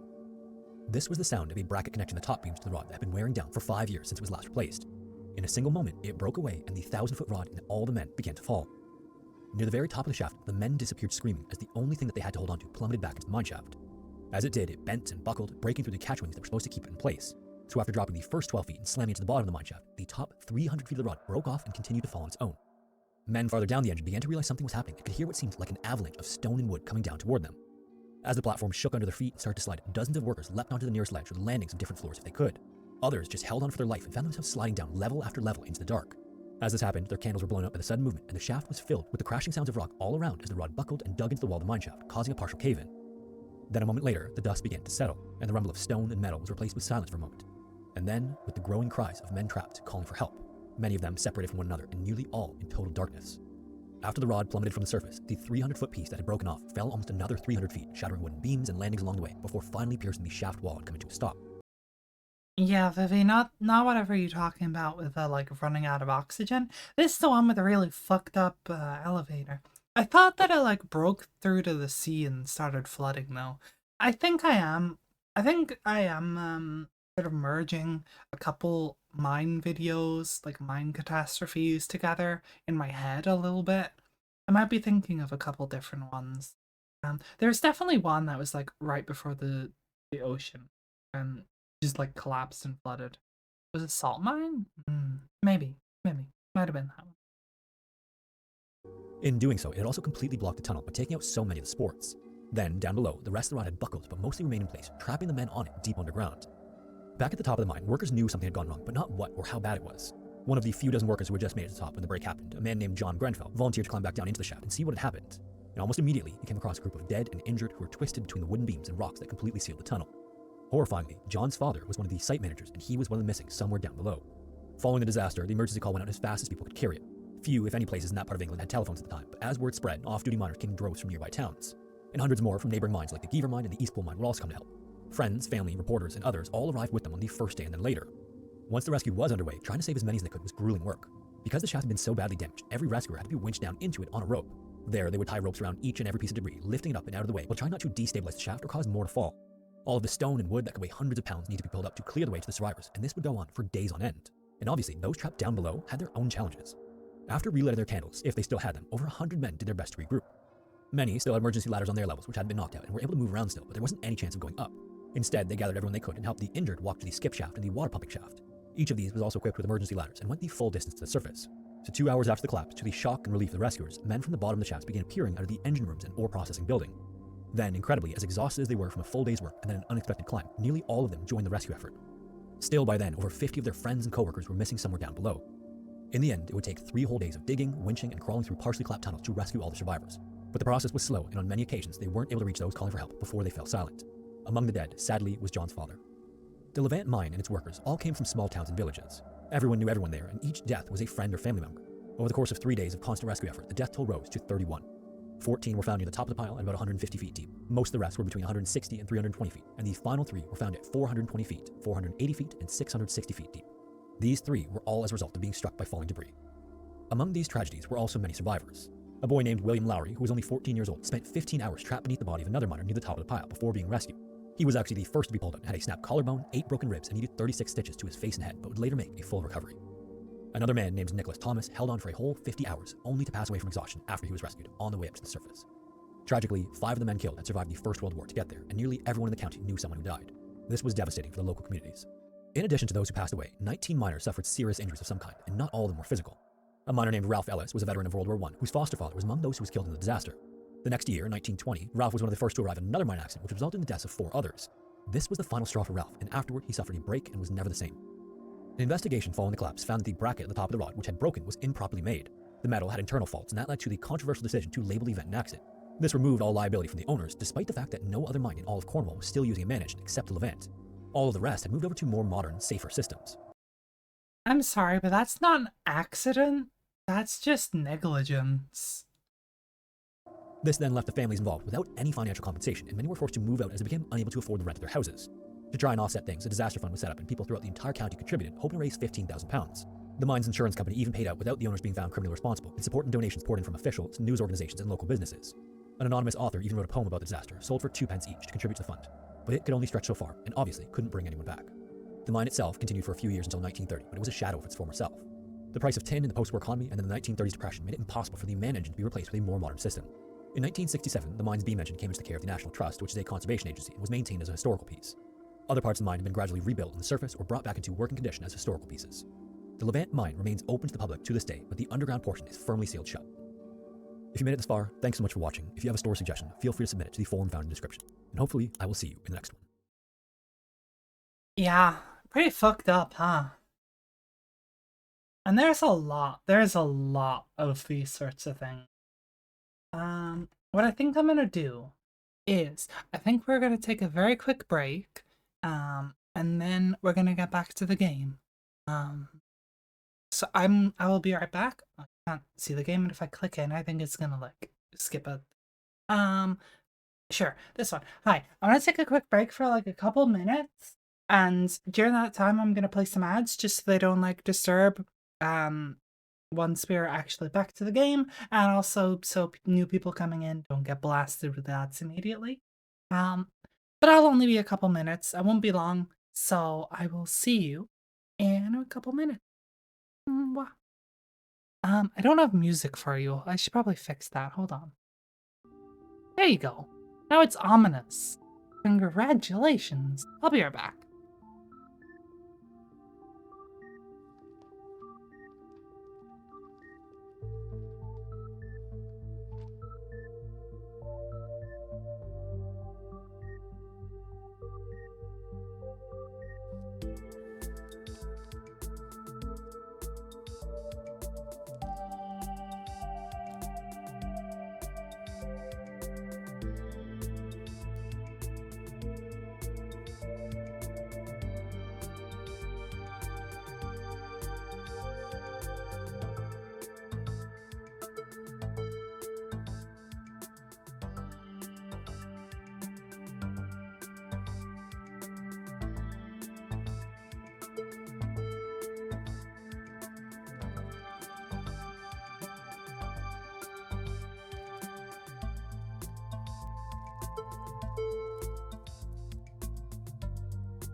And I'm back. Hello, everyone. It got distinctly less spooky in here, I'm noticing. Are we gonna see the game? There we go. Hi. Brah. Okay. So my voice is dying a little, or well, my throat's dying. But we're gonna try and get through this episode. I know it's a lot of talking for me. It's a lot like Night in the Woods. Long episodes with like a lot of talking, voicing every damn character. But it's fine. We'll get through it. You never know. What happened after? Yeah, what happened after the collapse? What happened after the mine collapse? The book just kind of glosses over that. There was a union for a little bit, but it didn't last. There's not a whole lot written about the past century here. Yeah, the Scarlet Hollow mine isn't exactly the most ethically run business. I'm sure Tabby runs the mines better than Charles Shaw did. Still hasn't let the union in, though. There's a reason she and I don't talk. You guys really seem to have a bone to pick with Charles Shaw. That's what happens when someone directly causes a monumental disaster, especially in a small town like this. People tend to spit when they hear your name. He got run out of town on the rail, you know? That's not a figure of speech. Back then, they actually tied you to a rail and ran you out of town. There's a big mural of it over on the far wall. Well, that's what that was. He got off easy, if you ask me. I do think maybe it is another collapse. Like, we've got a creepy mine guy and a bunch of ditchlings. There is also the possibility they're coming from the mines. Wayne seems sick. Or if there's something toxic in the mines poisoning the town. I mean, there could be, but I don't think Wayne's sick in like a normal way. I think he's sick in the way that the animals were sick. I think he's like possessed by this shit. Mines seem important and the whole town's built around them. That's true. I mean, that one feels... yeah. But like, there was a creature in the book that came from the mines, no? Right, the Tommyknockers that caused collapses. What if the Tommyknockers are ditchlings? Or possibly warn about. Come to think of it, the Tommyknockers it was like debated whether they cause it or whether they're just an omen, and these ditchlings are supposed to also be an omen. Maybe. I don't know though. Doesn't quite line up. And maybe like, it could be another collapse, or it could be that there's a horrible disease coming from the mines, like a freaky eldritch disease that possessed Wayne. I think I'm gonna maybe see that one. We're gonna suggest, I mean, it says something toxic, which implies it's like, oh, they're mining lead or something. But like, what if it's just like eldritch weird shit? What if there's something toxic in the mines poisoning the town? Wayne seems sick. Honestly, that sounds like one of the most plausible explanations we've had so far. What about the ditchlings? Oh, maybe there's some sort of parasite down in the mines. Maybe it infected Wayne. Maybe Wayne infected the local wildlife. Yeah, that's what I'm thinking. Like, he's clearly like possessed by whatever the fuck they are. Oh, yeah, that could work. Let's talk about the folk monsters. So, Appalachian folk monsters. Could be mountain lions? I mean, you're not wrong. Wampus cats kind of sound like they could be mountain lions. Voiced like a woman crying out, somewhere between person-sized and cat-sized. Definitely. They are 100% mountain lions. Anika, you know there are no mountain lions up here. I thought you were supposed to be a skeptic. So fun fact, on my other playthroughs, we got attacked by a mountain lion. Like straight up. There was a mountain lion. Also in this one, Gretchen keeps talking about mountain lions. And look how happy Gretchen is just to feel like validated on that. Oh, Stella, one of these days you'll trust us. But the myths are old, right? Mountain lions didn't go extinct in the Appalachians that long ago. Those legends just haven't died off yet. Almost every cryptid can be tracked down to either a hoax or someone getting confused about a perfectly normal animal. Sometimes both. Bigfoot, for instance, started as a prank, then folks saw bears walking around on their hind legs and got freaked out. Now here we are. You'll eat those words when I get the first clear footage of Bigfoot. If you manage that, I'll print out a piece of paper that says Bigfoot isn't real and literally eat it, I promise. I'm holding you to it. Do you think the ditchlings are Tommyknockers? That is something I was wondering about. Daily Poe.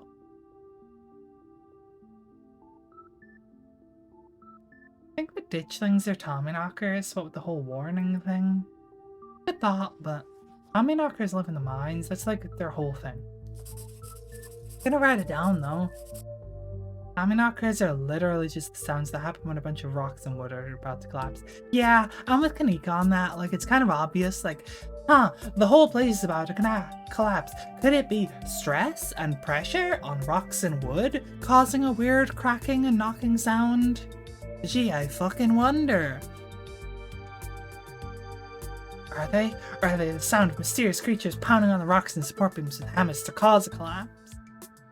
There's simply no way to know. My mom used to tell me that Taily Bull story. Totally forgotten about it. My mom used to tell me that Taily Bull story when I was little. I can't believe I forgot that one. It made me so bad I didn't eat soup for years. Thought a monster might try and dig out my stomach if I did. That's what I was thinking. Like, when it was like, I want my Taily Bull. What if it just like clawed open his stomach to get it back out of there? You know? I love that one. There's this old chimney in the woods that I used to think was the chimney from Taily Bull. One that was left after the thing did whatever it did. Now I know it's just because chimneys don't burn down and wooden houses do. But does that mean it's not the chimney from Taily Bull? I've camped out there a couple times and I've seen some pretty spooky stuff. Yeah, I watched that video. You saw raccoons. You're gonna get rabies one of these days, chasing after wildlife like that. What can I say? I like to live on the edge. Let's move on.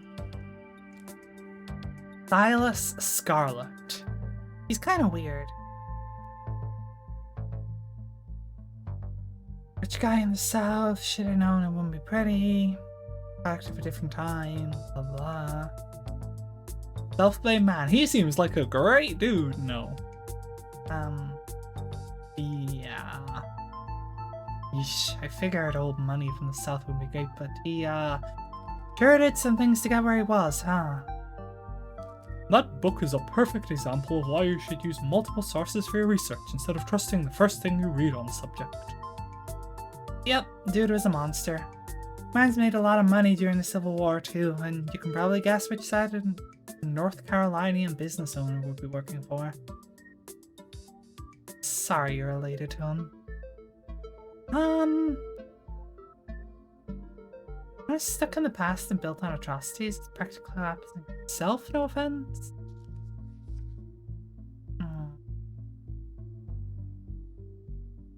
Retribution? I don't think so. I mean, it's kind of this one. It's giving Night in the Woods. You know, like, if you remember Night in the Woods, there was a cult that was, like, trying to maintain it. Because the entire town is just slowly falling apart. And, like, the business has gone elsewhere. They're just a small town built on the mines. With, like, no more source of income. No new people coming in. They're basically dying off. And like all the youngins are just moving away. So there's going to be no one left and it's going to turn into a ghost town. So they're trying to prevent that by doing their weird cult shit. But like really, like the town is always destined to sort of slowly die, just wither away into nothing. Kind of just how it goes. Feels the same. A little sad about that, but you know. Town's stuck in the past and built on atrocities. It's already practically collapsing onto itself. No offense. Maybe that's why the ditchlings are here. None taken. How'd the Ditchlings be here now, though? Scarlet Hollow's been like this for as long as I can remember. Just have a look for Rosalina. I do think Rosalina might have gotten nabbed. Like, the fact they're making such a big deal out of Rosalina tells me something's going on. And the fact that, like, apparently it's, like, basically overnight that she suddenly become trouble and suddenly disappeared. I feel like she got yoinked by the Ditchling. Or Wayne. Back to the woods, the mines, or Rosalina. I feel like they're all pretty smart options. I think we should go to the mines. Let's go bother my cousin. Check out the mines. Between Wayne, the old collapse, and the fact the whole town's practically built around them, seems like the smartest place to start. Good idea. An awful lot of mines-related stuff in my notes. We can poke around, find out if anyone's seen anything weird. Just to clarify, you two are suggesting we go question some of the miners, right? We're not poking around unprepared in the actual mines, right? Right? Yeah, totally, 100%. I would never. Don't even have a good reason to go down there. Good, let's keep it that way. You know how I feel about mine.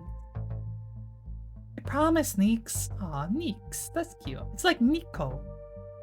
We're just gonna question some of the miners. And if that questioning gives us good reason to poke around, say a cool abandoned coal mine, then we'll cross that bridge when we come to it. You can cross that bridge when we come to it. I am not going underground. Just messing with you, we'll stick to the surface. Yeah, and hopefully we can find out what's wrong with Wayne while we're at it. I love the little boy on the back, he's so cute, look at him. Maybe Tabitha can help us out? I don't think she likes me very much. I'm sure Tabitha's gonna love that we're snooping around. Try to stay under the radar. Yeah, I'm sure Tabitha's gonna love that we're snooping around.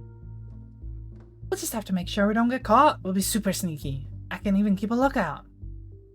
Look at us, going on a caper together. I missed it. I missed it too. Though there is something missing. Reese. I really miss that dude. Can't believe how long it's been. Have you seen him lately? Nope. I've tried to plan stuff, but he's been too sick. What if he's also got the weird Wayne disease? Didn't realize it was getting so bad. The poor guy. You know, we could just pop over and surprise him. I don't know if he's the type of guy who likes surprises from the sounds of things. Seemed excited to meet Sherry. Maybe we'll finally get him to leave his little cave. Hell yeah, let's do it. See you, Oscar. We'll let you know if we run into Rosalina. She's gonna have gotten caught by Ditchlings and... I was gonna say impregnated, but maybe that's a bad word when it comes to a 14-year-old child. What's another word for, like, a parasite putting its larvae into someone? Let's just go with infected. Thanks guys, I'll keep you posted. Reading adventure. Spend some time in the library on Tuesday.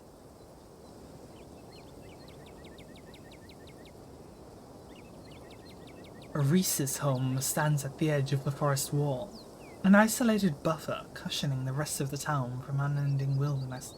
See? You see what I mean? Like, bro's been sick for a long time, he doesn't go outside, he absolutely refuses to, and his house is right next to the spooky fucking woods. Like, bro is totally infected. Sure, for sure. Definitely. I'm saying with such confidence, having not even learned anything about the guy, other than the fact he's sick. And the fact he used to do videos with them.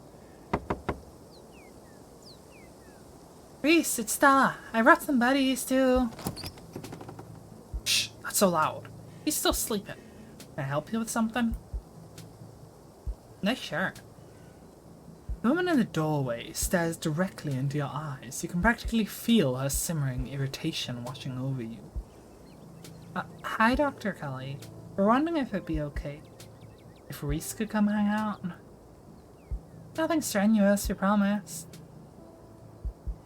I am not going to wake him up. If he's sleeping, he probably needs it. Whatever you two planned is probably beyond what he can manage now anyways. Oh no, poor Reese. It's been so long since either of us have gotten the chance to hang out with him. I'm sure he and Sherry would get along super well too. I'm Sherry, Vivian's good. If Reese is that sick, we shouldn't be dragging him along on adventures. Hi, I'm Sherry. Vivian's kid. I know who you are. The way she avoids looking at you as she speaks makes you feel like you've done something wrong, even though you're pretty sure you've done nothing at all. Reese's mom turns back to the house, sighing. Okay. She's kind of mean, but like, she has a nice shirt and those jeans though. God damn. Sorry, I know that was a little rude. You just want to hang out with Reese, and he misses both of you too. He's usually feeling his best around mid-afternoon. Why don't you come over tomorrow? You can have some supper and y'all can hang out for a bit. I don't promise he'll be perky, but I'm sure it'll brighten his spirits to see you two again. And I suppose you can come too, Sherry. That'd be great. I can make a side dish, maybe deviled eggs. Does he still eat those? No, eggs are a little much for him. They don't settle well. You can leave the cooking to me. I know what he can handle. Okay, I'll bring soda then. That's not... Okay, yes, fine. You can bring soda. Nothing with caffeine. Ginger ale, preferably. Oh, and leave the dog at home. You might cheer him up. You know they have those therapy dogs in hospital? No dogs. Why, I never. The absolute gall. Thanks so much, Dr. Kelly. We'll stop bothering you now. See you later. Dr. Kelly nods in acknowledgement and quickly shuts the door. The sound of several locks clicking into place can be heard from within. It's so suspicious. Like, bro doesn't come out. Bro is like fucking sleeping during the day. Bro, like, lives on the edge of the woods. And bro has like several locks on the door. Bro's infected, I swear.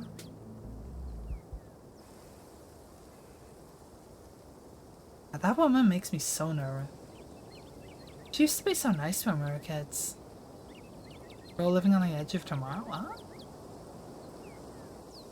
Always had the best stickers when we had to get our shots. Yeah, well, I mean, a sick kid will do that to you, but also I think he's fucking infected.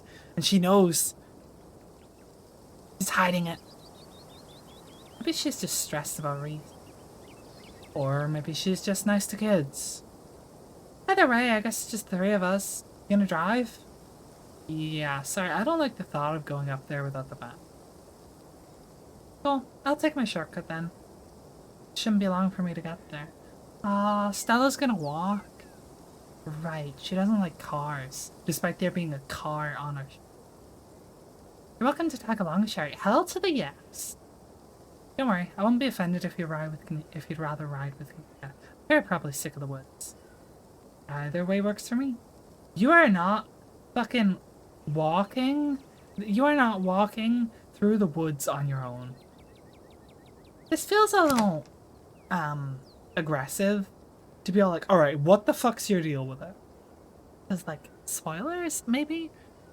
Her deal with it is her parents died in a fucking car crash. But, like, I mean, we might as well ask. I should just say, okay. Alright, Stella, what is actually up with you in cars? The mines have got to be ways off, right? Don't worry about it, Sherry. There's a lot of junk in the back of my van. It gets a little tight with more than two people. Yeah, that is not correct, but I'm gonna walk with Stella. I'll walk with Stella. We'll meet you there. Into the woods, again. Walk with Stella to the mines. Ah. The woods are calm and serene compared to last night, though you can't help but feel that danger lurks just beyond the trees. At least it's daytime now. Hey, thanks for coming along. It's Gretchen and you. Hope I haven't seemed too cold about everything that happened last night. Truth is that I'm barely keeping myself together. I just don't know how to let it out. Duke died out there last night. I can't stop thinking that it might have been my fault. If only I didn't drag you into the woods. If only I'd listened to you when you wanted to leave. If only I did anything whenever... Sideways. I'm sorry. She didn't do anything wrong. I just wish she could understand that. She's such a good girl. Stella pauses, searching for what to say. It's like there's this guilt boiling under my skin, but the only way I can process what happened is by turning off the part of me that... When I'm around other people, it's like I think of Duke dying and it's just a thing that happened. Like, it's just part of another video. Because if I actually admit to other people that I feel something, then I'd have to admit to myself that what happened is my fault. I'm gonna break this to you, but if you didn't hesitate last night, we might have gotten out. Oh. I mean, it's not wrong, but that's fucked up. So cool and collected this morning. Not your fault. It's really not. Like, I'm sorry, but like, I know everyone talks about like fight or flight, but isn't it like, what is it? It's like fight, flight, freeze, and what's the other one? There's like another one. It also begins with an F. I can't remember. But like freezing is also a pretty natural reaction here. But yeah, I don't blame her. Like, yeah, if she'd done something, maybe she could have helped out Gretchen and I'd have helped out Duke and maybe we all would have got out of there. Fawn? Yeah. But like, I can't blame her for her natural reaction to that. Like, that's not her fault. It's not like she made that choice to just freeze at that moment. And besides, if I'd been buff as fuck, I could have just, you know, grabbed the shotgun, kicked one of them in the face, then, like, got Duke to shoot it, then picked up a rock and threw it at the other one and saved both of them, then fucking ran into the woods and been seeing, like, hundreds of the damn things and been like, I can take them, get all the footage you need. And then, like, we run away to get to the car, and then 3 of them block my path, and I go, and I haymaker one of them. But no, that'd never happen, right? Right? I'm just like a cool mystic who talks to animals, you know? I just do psychic shit. I couldn't do any of that. It's not our fault. Of course it's not your fault. It's nobody's fault. It's my fault. It's Gretchen's fault. Why the fuck would I blame Gretchen? Or Tab? Like, oh, hold on. Like, let's run through a couple of these. It's Tabitha's fault. She wasn't even there. She had nothing to do with it, and we don't know if it's anything to do with the mines yet. How is it Tabitha's fault? It's Gretchen's fault. Like, I guess Gretchen got caught, so like, if Gretchen hadn't been caught, I could have helped Duke. But why the fuck would I blame Gretchen for getting grabbed any more than I blame Duke for getting grabbed? It's my fault, I could kinda get, in the sense that, like, I could only save one of them, and I couldn't do enough to save both of them. Or it's nobody's fault. I feel like it's nobody's fault. Like, this thing happened, it's not my fault, it's not your fault. It's certainly no one on, like, this list, really. It's gotta be one of the top 2. Blame Bertha? Who's Bertha? Oh, the chicken? Oh, I'm not blaming the chicken. And then again, the chicken was a little possessed. I'm gonna say that it's... You know, I'm saying it's my fault. If I had been buff as fuck, I could have saved both of them. And I know that for a fact.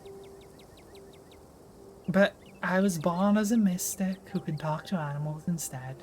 And I got warnings about it and was able to see that it was gonna happen beforehand and tell everyone about it, and nothing changed because it was inevitable. Because I wasn't strong enough. Oh, mystical. That's a mystical answer, apparently. My fault. I knew something was gonna happen last night. Only I pushed harder to get us to leave. I don't think I was ever gonna listen to you. I was too wrapped up in the hunt. But thanks. I appreciate the effort to make me feel better. We could probably steal the blame on this from each other all day. Maybe it's best to just agree that what happened happened, and it wasn't anybody's fault. I really appreciate the talk. I can't imagine going through this alone. The conversation comes to a dramatic halt, with you, Stella, and Gretchen all whirling around to face the source of the sound.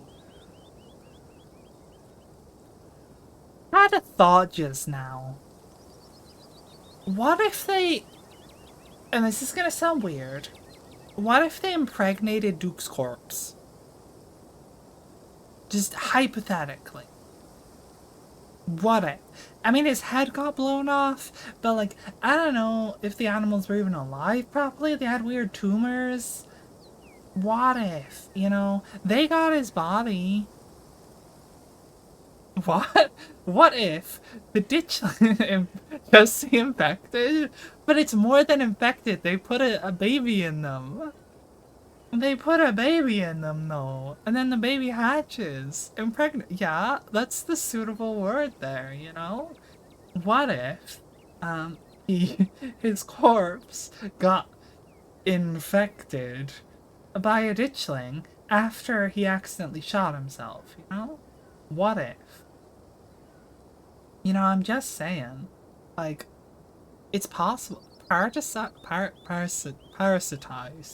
I don't like that word. That word's too hard to say.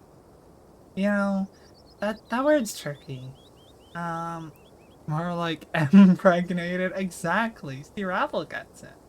You know, he got empregged by Ditchling. And like, what if I'm about to turn around and it's Duke's corpse following me? I bet it won't be. I bet it'll be something like completely innocent because it's the middle of the daytime. But like, what if, hypothetically, it were like Duke's corpse, you know? Like, totally hypothetically. What if it was Duke's corpse? Also, don't ask me why I'm tracing like every line on her body as I talk. Sorry, I didn't mean to like randomly like rub around like her tits and crotch area. I was just following the lines like absent-mindedly. It's just occurred to me that I may have gone over certain parts. Share me thirsty. No, I was just absent-mindedly tracing lines. I swear to God. I've just been like doing this the whole time I've been talking. I went over like shoulders and stuff as well, guys. But it was like when I got to like here that I was like, oh, hold on. Just caressing her for real? Yeah, you know, we're just out in the woods alone, confiding in each other, you know? Like, just saying. Just spent the last 10 minutes playing with Stella's boob. Oh my god. No, I was touching more than her booba. And not in a worse way. In like, I was touching her arms and her shoulders and like kind of around her neck region a little bit. And her hips. Don't forget the hips and the waist. You know, and the thighs. I definitely touched the thighs, the hips, and the waist.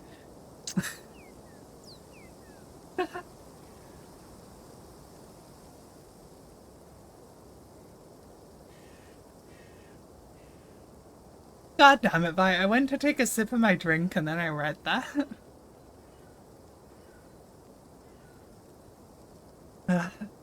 Hey Stella, you look a little tense.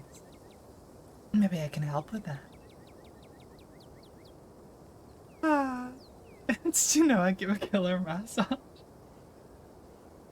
I'm just like casually groping her, don't mind me. I don't know if it says something about me that when I am like entirely absent-mindedly just talking, just rambling about like strange crackpot theories, I just start gently touching a woman's body all over. Okay. Anyway, enough caressing. Enough caressing cute girls. Let's see what the hell is behind us. It's a bird. It's a cardinal. A bird? Let me get it. I can get it. Back off, dog. This is my stick. Well, calm down, girl. It's just a bird. It probably goes for the two of us. I guess we're a little on edge. Oh yeah? You on edge, Stella? I can help with that. Well, let's hurry to the mine. It shouldn't be much further. I like how my ability to talk to animals sometimes just involves like random one-off scenes to fuck with you. Like that bird would have just been like, oh, is there something tense behind us? And then it turns out it's just a bird. But instead I get a discussion with a bird that's probably never going to be a character again. And like, I lift up the toilet seat and I hear all the fucking cockroaches go like, scatter, boy! Such a good perk, honestly. For real, for real. Yeah. Kanika casually leans against her van as you and Stella emerge from the woods. Hey. Y'all have a good work? Y'all have a good walk? I don't know why, but I keep saying walk with a sound. Y'all have a good work? Like, what accent is that? I don't think that's like American. Y'all have a good work? Also, why does Gretchen have a butthole? Also, I'm realizing something on the subject. Like, Kanika's really curvy, right? But like, the problem is, every time I talk to Kanika, Stella's on the right and Kanika is on the left. And the problem is, every time I rest my mouse somewhere, it goes on the right side, like roughly around here. Which is like usually on Stella's like hand or something, or on her hip, right? And some way, when I'm starting from here, when I'm starting from here, I'm already on Stella's line, so I just start tracing the line on Stella, right? But like, if I was gonna absent-mindedly trace the line on Kanika, I have to move my mouse from over here to this side. So it would take like a conscious effort if I was gonna start like tracing lines on Kanika, you know? Like I just, like, I'm inherently like disposed. I have a disposition to just trace whatever's on this side of the screen, not this side of the screen. So like, unless they swap places, I'm gonna keep caressing Stella and not Kanika. I just want you to know that. The more you explain, the more you look thirsty. Excuse me, there's a curvy-ass witchy girl on the other side of the screen. Like, if I want to, I could, you know? Like, I'm just saying, like, I have a type and it's both of them. I have a type and it is both of them, actually. Thank you very much. That doesn't help. Exactly. Look, I am now officially a blue-haired lesbian. So, let me do my lesbian things. Also, my title is Ditchlings and Lesbianism. So, like, you know, you just gotta accept it. It was what you're in for this stream. What the hell does that even mean, Ravel? What? Look like solar clocks? What does that mean?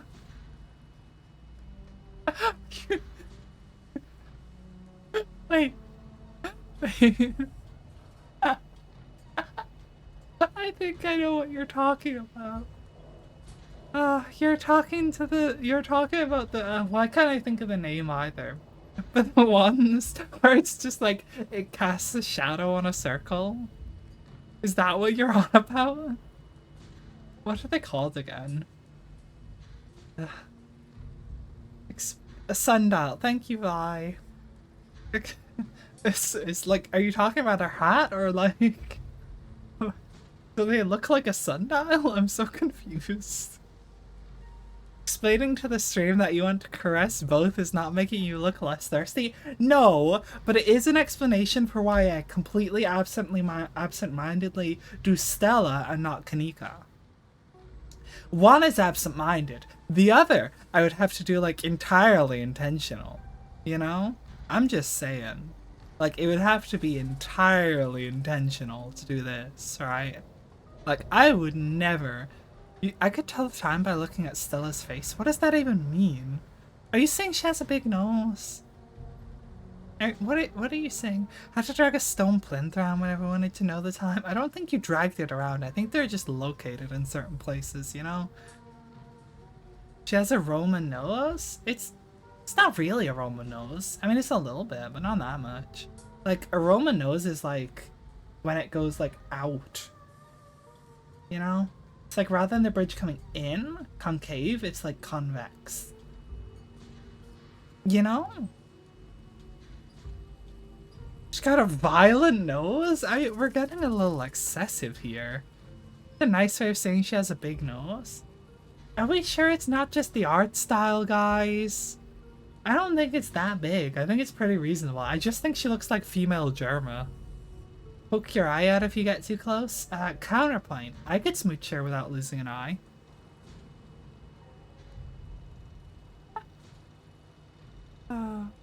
Once again, the title is Ditchlings and Lesbianism. Y'all know what you're in for.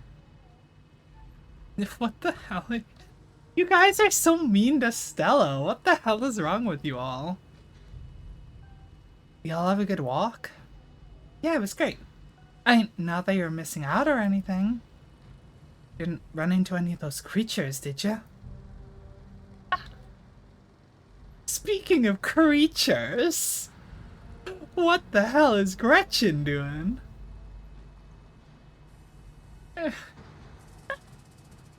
Oh, what a creature. What an absolute creature. Hold on. Hold on. Give me a second. I think I can do something.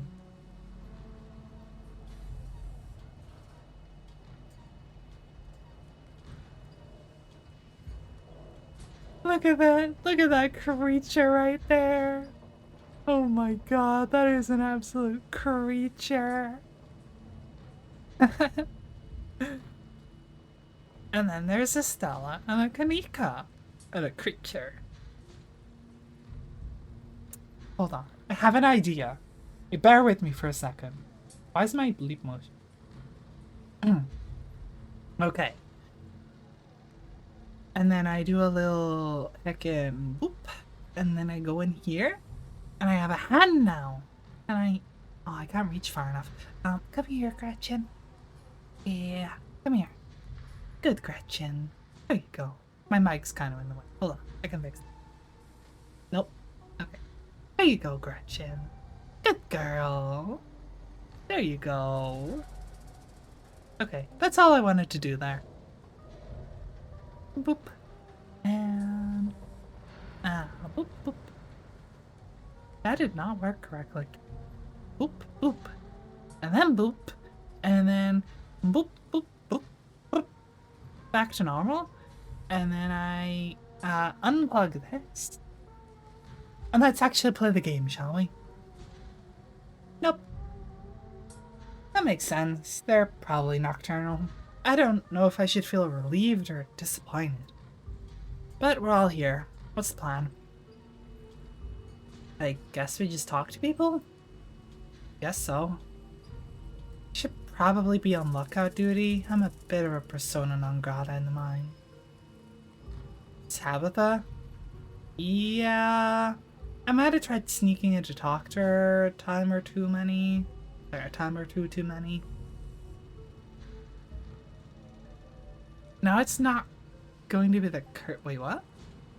No, now it's not going to be the cursor after Stella? Huh? What? Gretchen makes it extra hard to be sneaky. I guess. Look where my mouse is. Look at it. It just ends up there. It's like perfectly on the line. I didn't even do that on purpose. It's just where it ends up. What can I say? I thrive in the limelight. Sure you do. We're probably less likely to get caught if only one of us is snooping around down there. Stella's on lookout duty and only one of us is going in. What's the other person doing? Figured I'm the one of us you're talking about. I mean, yeah, but... Gonna find my cousin? Talking to people scares me. You should do it, Kanika. That's true. If Stella's on lookout duty and only one of us is going in, what's the third person doing? You know those cheesy rom-coms where someone wears an earpiece on their first date? What, you have some kind of surveillance rig in the back of your van that I don't know about? What? No. I have a pair of earbuds with a really good mic. I can just do a group call. I take it I'm the one going in. Tabitha and I aren't exactly friends, and pretty much all the miners shop at the general store. I don't want to make folks uncomfortable, you know? Probably for the best, Sherry. Hold on, I'm the new person that everyone knows? And, like, also it's my cousin who runs the place and who does not want me there. You activated your hand tracking, so then you could use your hands, not the mouse. Excuse me, all I did was pet the dog, thank you very much. Get your mind out the gutter. Just because I have hands doesn't mean I'm gonna touch some titty. Okay, I may meet a cute girl in the woods and touch some titty, but not today.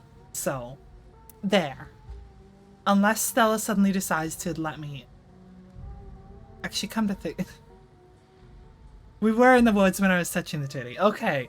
Not again today. And not with my hands. I mean, this is a hand, but you know what I'm saying.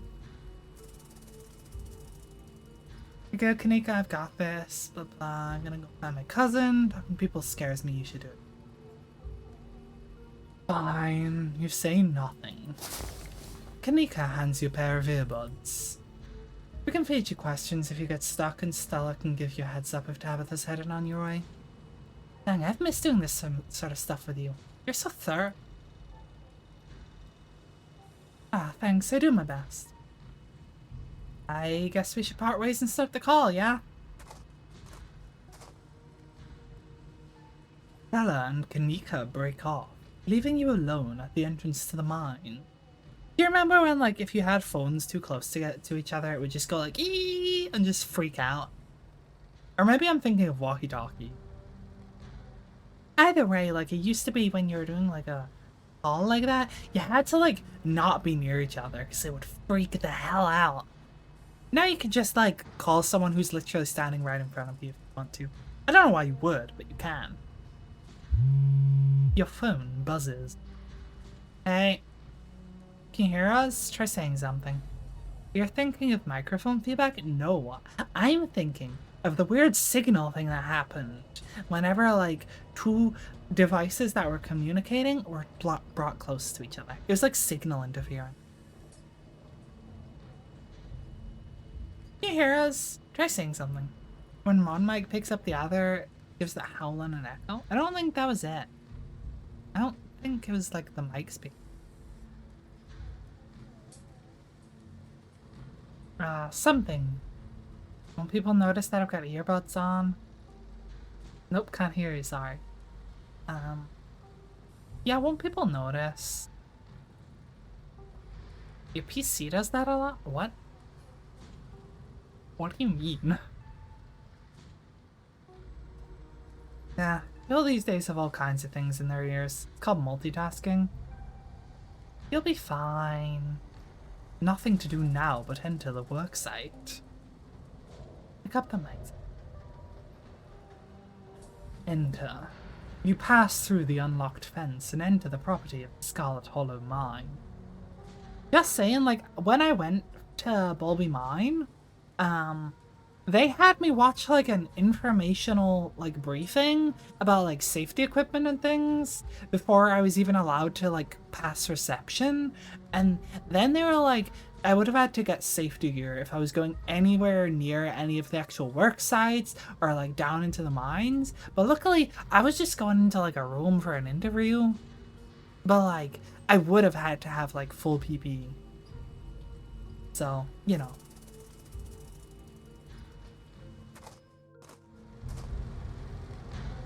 I'm in. Alright, Morpheus, good to know. Guess we should talk to people. Little PPE. personal protective equipment. You know, the thing that makes sure you don't fucking die?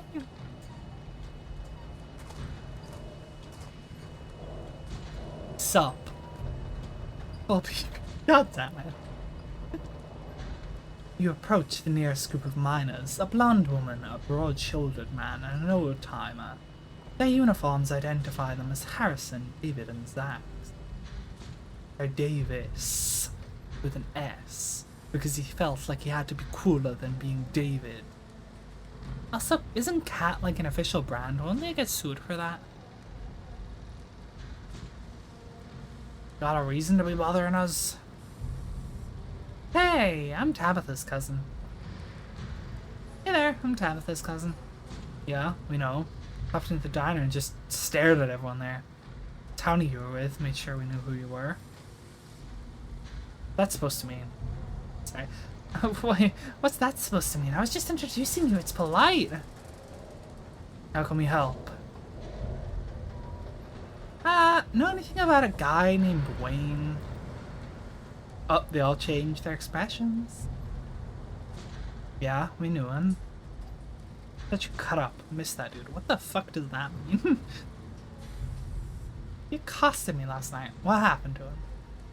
What happened to him? The miners shift for a moment, uncomfortably glancing at each other. And that the guy y'all said was, it's gone. That's all that matters.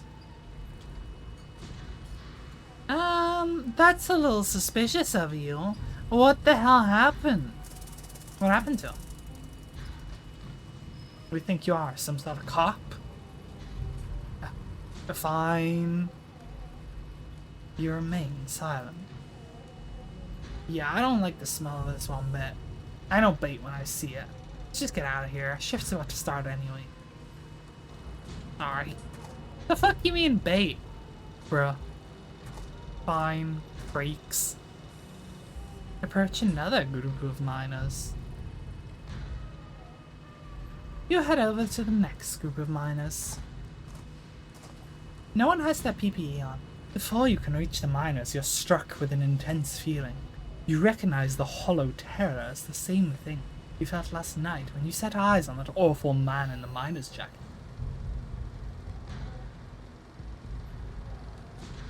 Okay. Hi, Wayne. Shouldn't have come here. It's dangerous. Are you trying to, like, warn me? To be fair, like, you've been polite. As spooky as you are, like, all you've been was like, hi, Sherry, welcome home. You shouldn't come here. It's dangerous. Like, you feel like you're trying to maybe help me. You need help. You're like a ghost. I can't just attack him. What are you? Flesh and blood, much like yourself. You don't have to be afraid of me. I'm the only person in this town who truly cares about your safety. Don't forget.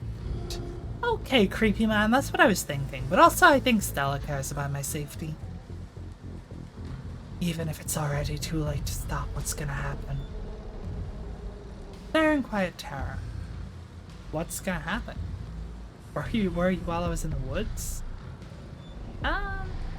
Well, I came out unscathed. What's gonna happen? And he's gone. Okay. Hey, Sherry, you still there? We've just been getting static from. Oh, spooky. Wayne got the jump on me. Our new friend stopped by to say hello. Yeah. Our new friend stopped by to say hello. Why?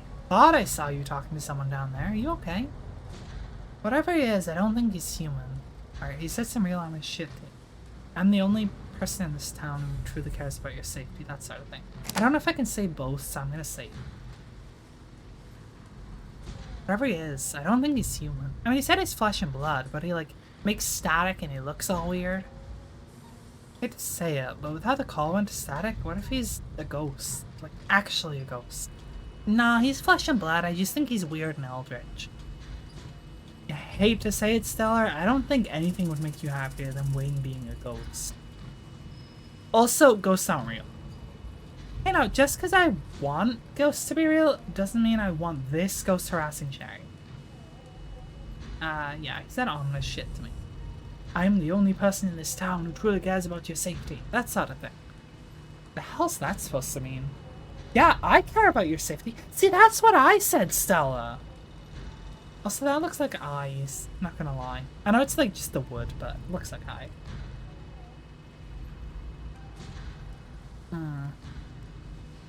We are on the right track. Wayne trying to make me leave just means we're on the right track. I'm not about to back down. Whoa, so brave. Heck yeah, Sherry, we've got your back. Casually approach miners.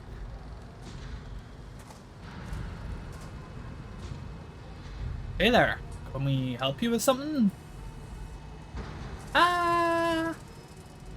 What do you guys think of Tabitha?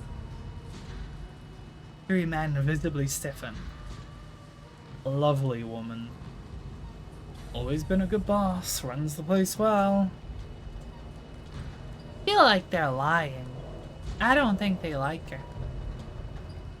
Have you fellas seen anything out of the ordinary lately? Well, like what? People getting sick? People been getting sick? You a health inspector or something? Boss looks out for her health.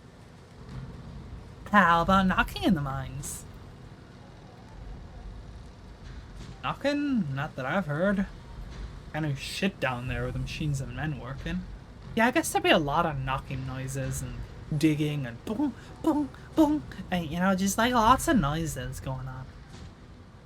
My dad used to work these mines before they brought in the continuous miner. The big machine, that is. Told me stories about something that sound like someone pounding on the walls. No offense, Isaacs, but your daddy had a few screws loose. Rodriguez, he was a fine man. Any weird animal sightings?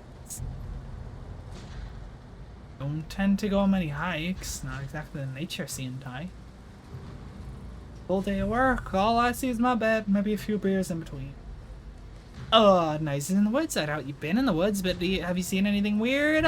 Or heard anything weird?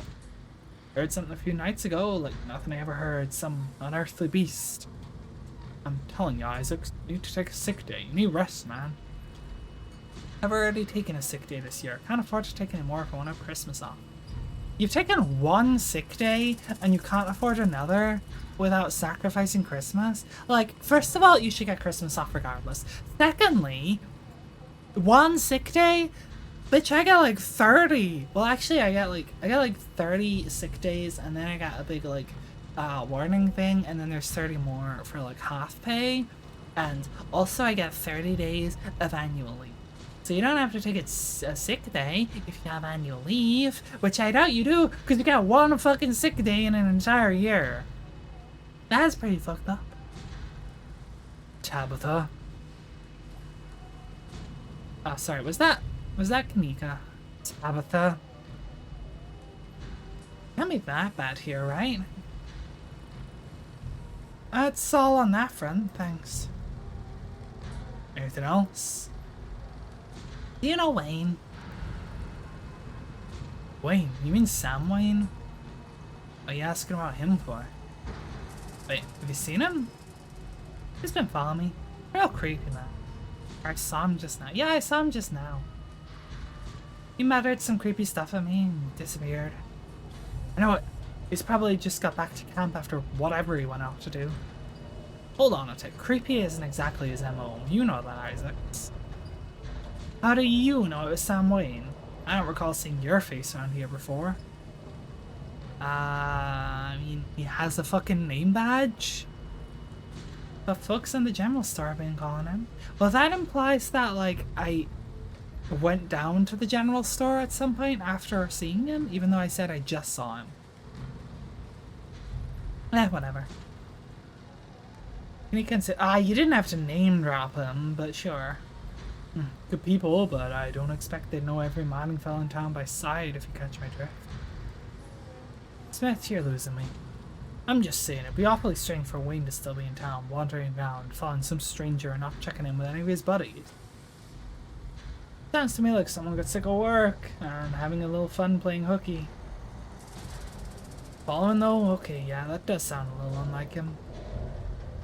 Thought this lady friend had him under lock and key. Oh, it just smells fishy to me. He has a lady friend? Till I see him face to face, I'm not convinced whoever is calling himself Sam Wayne ain't the very reason we haven't seen hide nor hair of the man. No, there's no way. He's not. That can be. I'm not ruling it out. You want my theory that girlfriend of his? She wasn't the first. Wait, he wasn't the first to catch her eye. Any of her jilted ex-lovers could have seen him sneaking around and gotten all caught under the collar, if you catch my meaning. Dang, who are they talking about? The miners go silent for a moment, glancing between each other nervously as they imagine the possibility. I told him not to get involved with her. I told him. Who is Wayne seeing? Whoa now, if you don't know, there's no way I'm poking that wasp nest. Forgot we said anything. Yeah, I don't want to be next on the chopping block. Fine, I'll leave it be. I'm pressing on it. Good. Thanks for the help. Don't mention it. Let's pack it in, boys. Back to work. Shall we check in? Yeah, as a heads up, the only group I still see out there is pretty close to the main office. Might be worth talking to them, but I don't know if they give you all that much of a warning if Tabitha comes out. I kind of want to talk to Tabitha, to be honest. Let's talk to him. If Tabitha comes out, I'll just talk to her too. Luck. Nosy Nancy talked to all 3 groups of miners. Going around asking questions, huh? Look like you're from the inspector's office. What do you think of the owner before she shows up? Not the kindliest woman I've ever met. Runs the place alright. Tell that to the boys she's been laying off lately. Keep going around saying that and see how long till you're one of them boys. All I have to say is the mine's doing well. A mine that's doing well doesn't go around laying off its workers for no reason. I'm not sure any of us are gonna have jobs in a few years. Hey, you're a damn fool. You're gonna be next if you keep up that kind of talk. So be it, but a man needs to speak his mind sometimes. Noticed anything strange? All kinds of weird stuff happens in these hills. What sort of weird you mean? Anyone getting sick? People getting sick? I mean, some of the older miners, sure, but I wouldn't call that unusual. How about weird knocking? Heard any knocking? Asking as if we heard the Tommy knockers? Of course we have, we're old timers. All of us, if we was here before the machine got brought in, knew the Tommy knockers. What a nuisance, always stealing my hammers. True, had a pickaxe stolen too. Heard knocking come from one of the tunnels. Enough to make a man pray. Looks like I figured out what to do for my next video. You better not be thinking you're going into those old mine shafts alone. I could always use a partner in crime. Hell yes, Stella, I'll come into the death tunnels with you. Why not? I'm going to wind up going down there with... I'm gonna wind up going down there with you, aren't I? Any weird animal? A raccoon with a big old tumor last week. What the fuck did I just say? Hold on.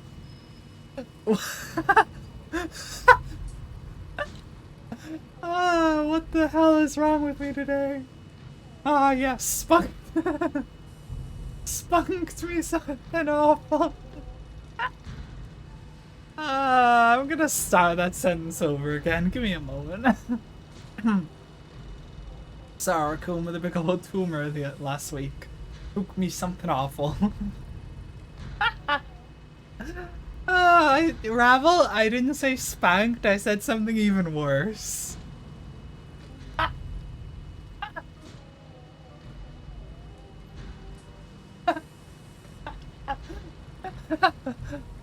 I'm fucking losing it today.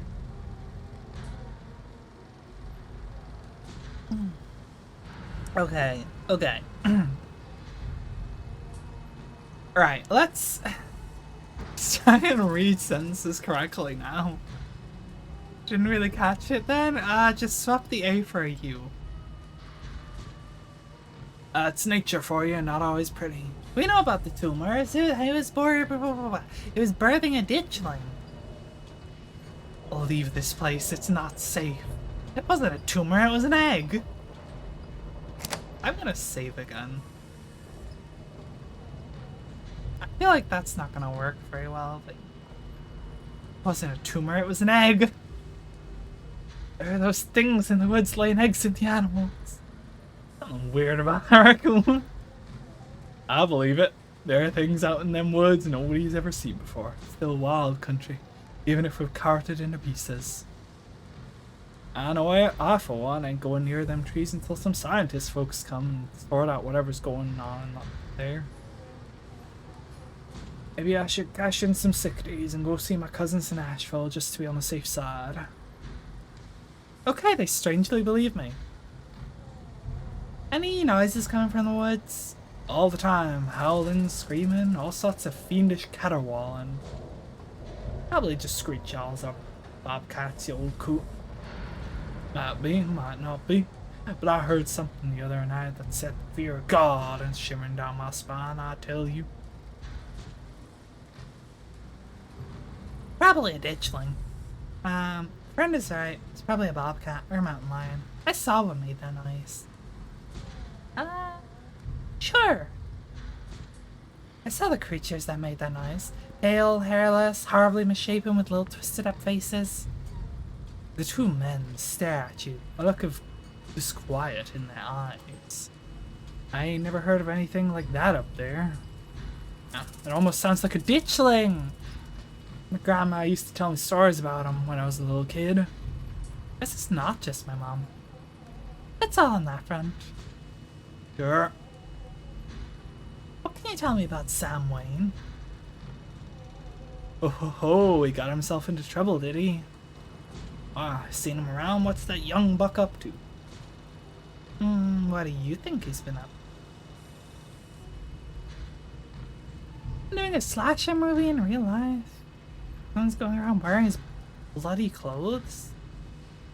Got a nasty spat with his axe. Just gonna test that one.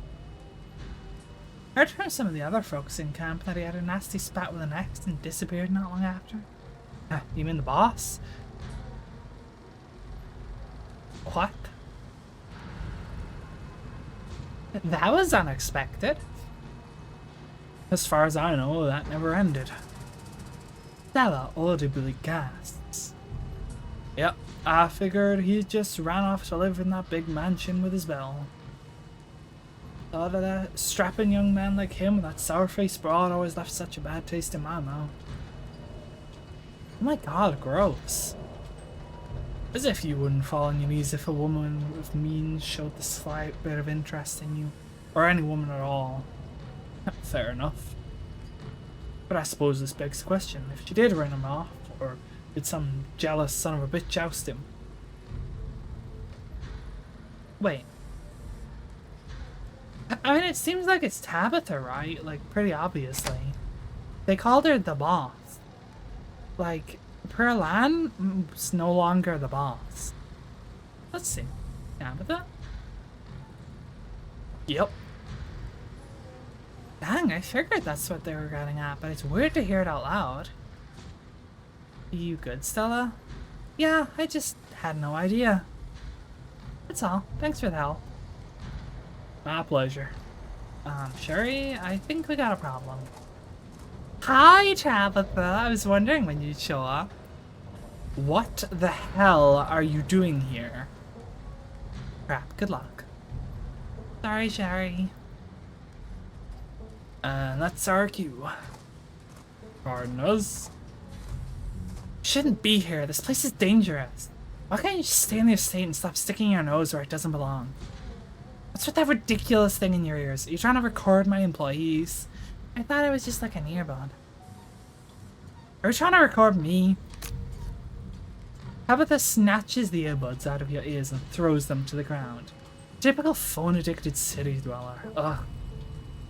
Ugh, and I have a meeting in 5 minutes. I can't even drive you back. Okay, look, I don't want you wandering anywhere else. Just stay here for an hour. I can take you back to the estate as soon as my meeting wraps up. Can you please do that for me? See, I lied about Wayne. You were dating Sam Wayne? Oh, you're one to talk. I'll have explained. I just wanted to spend some time with my favorite cousin. There's a lot of good options here. Hold on. You're heading out? Okay, bye-bye. Bye-bye.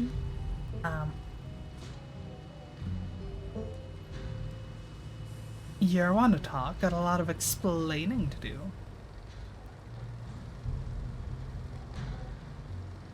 What the hell are you talking about? Ooh. Yes, all of them. All of them. Who's Wayne? Why is he following me? Or should I know? Can I keep tabs on the private lives of everyone that works for me? You're so scared of whoever this Wayne is, why don't you just stay home, like I asked you to? Look, I have to get to this meeting, it's urgent. Just stay here until I come get you. And do not move a muscle, I'll collect you in an hour. We can talk more about whatever problem you have then. Tabitha rushes off to a meeting. Stoop to the ground and pick up Kanika's earbuds. I wasn't able to give you a better warning. You good? I've been better.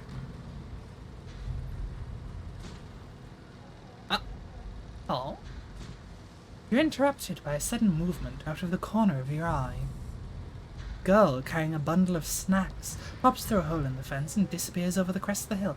Are you the girl, the one who disappeared? The one that like Kronk was after? Yeah, Rosalina, that's it. Hey, I think I just saw Rosalina. Wait, really? What's she doing here?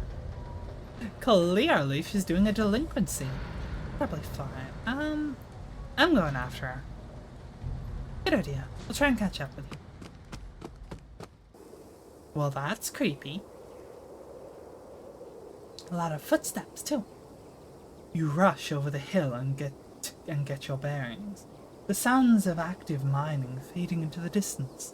Rosalina is nowhere to be found, but dusty footprints point towards a nearby mine.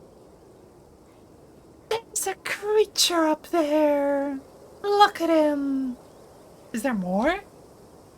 No, just the one. Just the one little guy if you're observant. Something about the mine feels wrong, as though a cold anger lies burning inside, sucking the life from the surrounding hills. This is the site of a mass grave. That's a bad creature, it's a cute creature though. She didn't. Guess the old Maxwell place doesn't cut it as a secret hangout spot these days.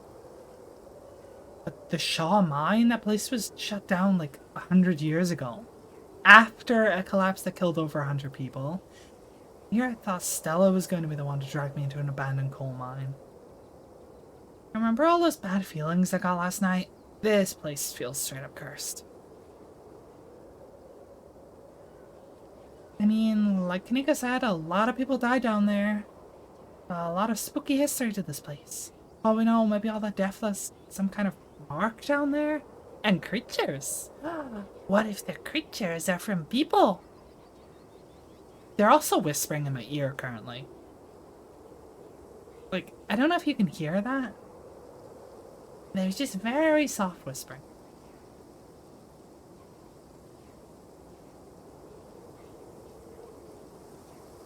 Get out while you can, get away from here. It's the same sort of things.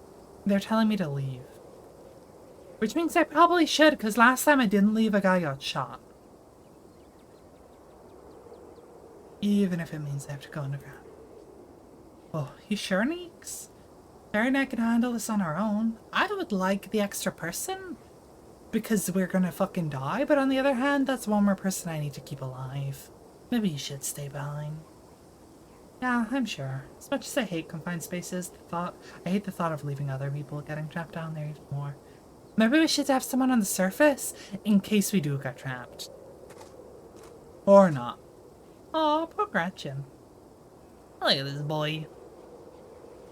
Stella and Kanika disappear into the mines. Before you follow, you briefly wonder if you'd let Tabitha know about this. I'm gonna call her. She's probably in her meeting, but like... You pull out your phone and dial your cousin. What is it? You know I'm in a meeting. Kid just snuck into the Shaw mine. Figured you should know. What? Are you serious? Why do things keep happening to me? Whatever, I'll head over there as soon as I can. Just stay where you are and wait for me, alright? I don't even want to know why I'm trying to reason with you. It's not like you'll listen. Called you as a courtesy, but I'm not going to wait around for you. Yeah, no. I called you as a courtesy. I'm not waiting. Courtesy call Tabitha to tell her about Rosalina, but don't wait for her. I swear to God. I'm sorry, but my mind's made up. You hang up the call.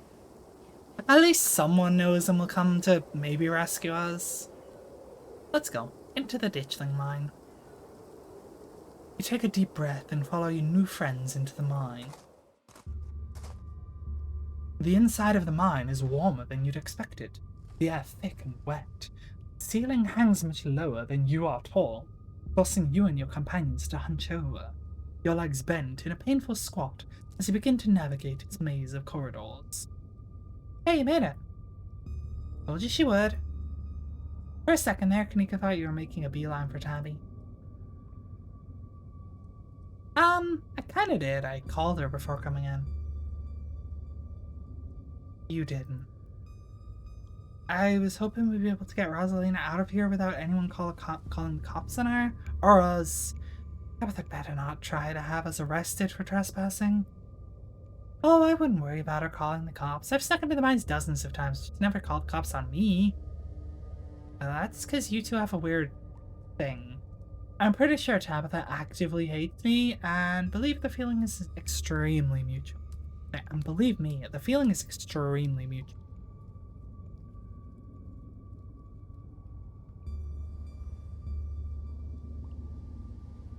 Sorry, my throat's getting worse. Well, what matters is that the gang's all here. We'll find Rosalina in no time. I think it was the smart thing to do. Like, who wants to get stuck in a mine with no one knowing you're in there? And you won't have signal further down. Press on. The deeper you progress into the mine, the heavier the air becomes. Cold dust hangs in thick clouds around you, even though this place was abandoned over a century ago. Jesus, it's cramped down here. Does anyone else's chest feel tight? I certainly can't say I'm one for dark and stuffy places. This seems much more suited for a cat, if I do say so myself. Yeah, abandoned mines are way more claustrophobic than people expect them to be, and this one's real bad. You know, because of the child miners. Or should I say the minor miners? Nika visibly shuddered. Okay, I'm not superstitious, but if there's one way to make sure you get haunted, it's cracking jokes about the dead child laborers while you're walking on their graves. What can I say? I do my best to tempt the spirits wherever I go. I actually snuck down here a few times, try and get some good footage. Part of my ghost hunting phase. Wait. I love that when you said that, you called Tabitha Stella's face went like, Yeah. They were both pretty unhappy for Zach.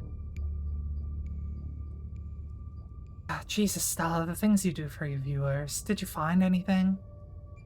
I wish. If any place in Scarlet Hollow was actually haunted, it'd be this mine, hands down. But all I got was dust in my lungs and a couple of false alarms. Stella pauses as sound rushes up ahead, or overhead. Oh my god, what was that? The mine's gonna collapse and we're all gonna die here, aren't we? Stella sighs longingly. Why do you longingly want to die in here? That's just how the wind sounds down here. Sounds so disappointed.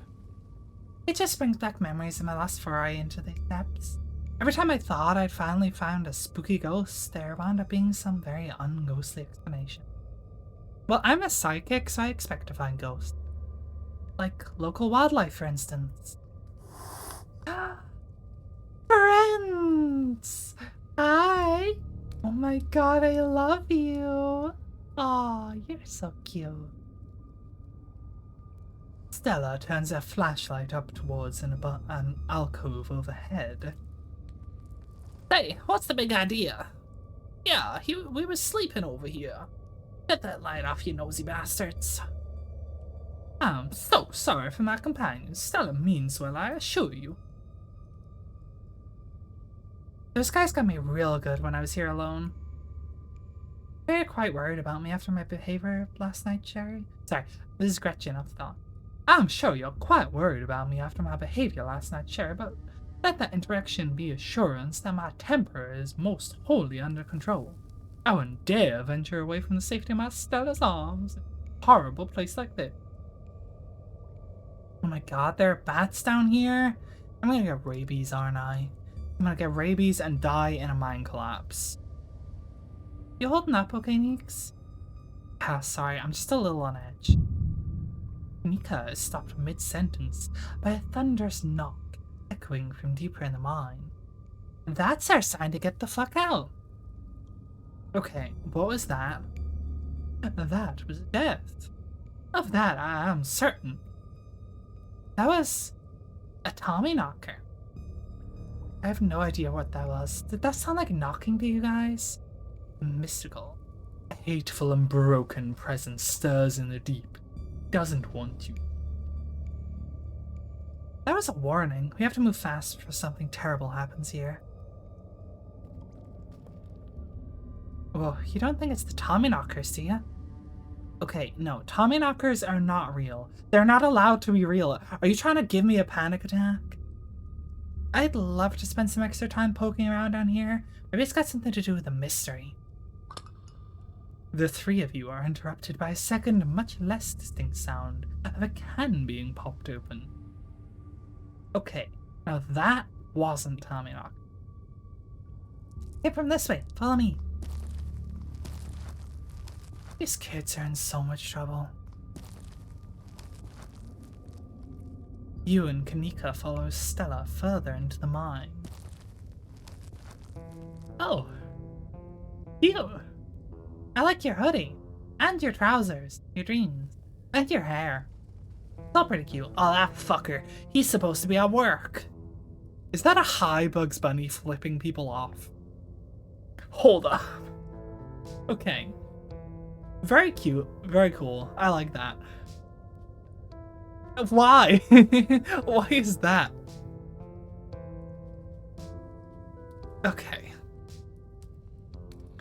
You breathe a sigh of relief as the tight passageways give way to a small cavern. A group of teens turn and stares at you with annoyance.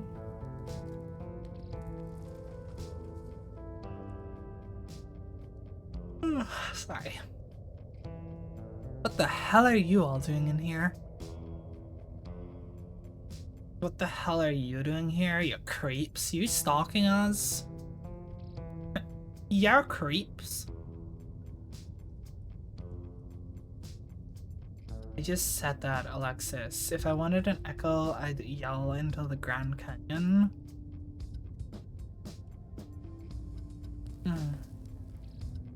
What are you, 5?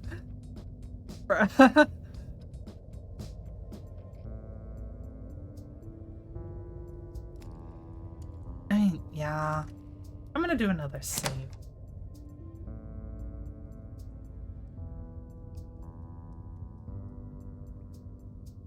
I'm gonna sound like a crazy witch woman. Oh, they looked away like, not sure about that one. There's something terrible in this place that wants to be left alone. Get out of here before it leaves its mark on you. Tell your creepy friend to leave us alone, general store lady. Rosalina, your dad is worried sick about you. And if you ask me, he was right to worry. Why the hell would you think hanging out in an old mine would be a good idea? Is the Maxwell place not dangerous enough?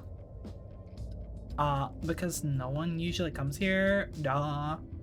Everyone knows we hang out at the Maxwell place now, so, like, we had to find a new hideout. Which you instantly found, so I guess we have to find an even more secluded place where we can just, like, be ourselves. I can't believe your dad sent people to follow you, Rosalina. That's messed up. I think that qualifies as, like, harassment. You're right, Becca. It is messed up. I don't need him telling me where I can be. You could at least check in so he knows you're not dead. He loves you and worries about you. He's really not asking for much. Don't you kids have school tomorrow anyways? It's fall break. And wait, is her name Becca now? Because she's just been Hoodie Girl until now. And we're like, not kid. Yeah, we're teens. With a capital T. Young pups these days, absolutely no respect for the elders. Are those canned strawberry margaritas? Why did you even get those?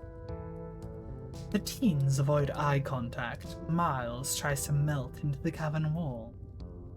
Oh no, I know that isn't you, Miles. It had better not be you. Yeah, whatever, it's me. What are you even doing here? Becca's right. It sounds to me like you're stalking, harassing, and all that. You're supposed to be minding the store. Not like anyone even comes in on Tuesdays. Mom's there, so it's fine. Eyes dart uncomfortably around the cabin as Kanika tears into her brother. It's not fine. It is extremely not fine. Why do you always have to be the responsible? Why do I always have to be the responsible one? Do you know what I would give to be as carefree as you? I left school so you'd have a chance to live your life, and this is what you're doing with it? What would Dad think if he could see this? Stealing booze from the family store to dick around in an abandoned mine? Dad's dead, Kanika. But if he were here, he'd be disappointed you wound up being such a bossy jerk. Who cares if we're having canned margaritas somewhere? Nobody's supposed to bother us.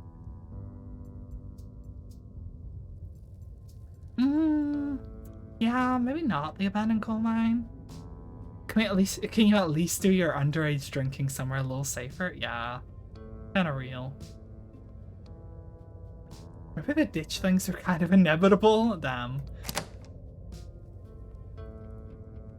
Yeah, can you do your underage drinking somewhere safer? Stella likes that. Kanika maybe not so much. Can you at least do your underage drinking somewhere a little safer? Oh, and what are you? An expert on mine safety? They only abandoned this place because there wasn't enough coal left to bother digging anymore. Excuse me, bitch. This was a collapse that killed 160 people, you dumb motherfucker. You should have listened in your fucking school. Go to the fucking library. Sorry, I like her outfit and her hair, but she is a dumbass motherfucker. My dad told me he's like an actual foreman at a continuous mining facility, so like he knows what he's talking about. Yeah, well my dad works at Nintendo. Shut the fuck up, kid. Oh, wait, I thought your dad was a charge hand. And no, Alexis, he got promoted last month. And he says this place is totally safe and we can hang out here anytime we want. Please don't slide onto my screen with a face like that. For the love of God, never do that again, Tabitha. Correction. Your father was a foreman at the continuous mining facility. We'll see if he even has a job tomorrow morning. What? Oh, shit. Oh, hey, Tabby. Nika sighs.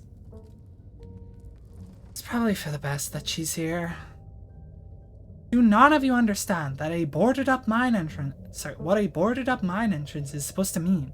It means it's closed, condemned, not fit for human use. Come on. This place is way sturdy. Check it out. You're a dumbass motherfucker as well. The teen with the beanie jumps up and slaps a strut on the ceiling. Oh, was that the knocking we were hearing earlier? Oh my god, Zane. Cut it out. You're embarrassing us. I'm, like, sorry for Zane's behavior. I don't think he realizes how extremely 8th grade it is to jump up and hit things. No offense, Rosalina. None taken. The other 8th graders are totally immature. So Lexus, is that one? Not like you, Rosalina. You're chill and smart too. Enough. The damage is already done, now leave. I'm tired of people in this town dragging my cousin headlong into danger. I can't believe I actually agree with Tabitha about anything, but this is the worst place I've ever been in my entire life, and I would like to see the sun again before I die. Oh, come on, guys. Maybe it's not a big deal. We used to do dangerous things all the time, and I still do dangerous things now. We're a way to tell them where they can hang out. Sorry, Stella, but do you want them to die? I don't know who you think you are in this situation, Stella, but I own this mine. It is entirely within my rights to tell him to leave, much like it is entirely within my rights to tell you to leave. Was your lifetime ban from my mines not clear enough message for you?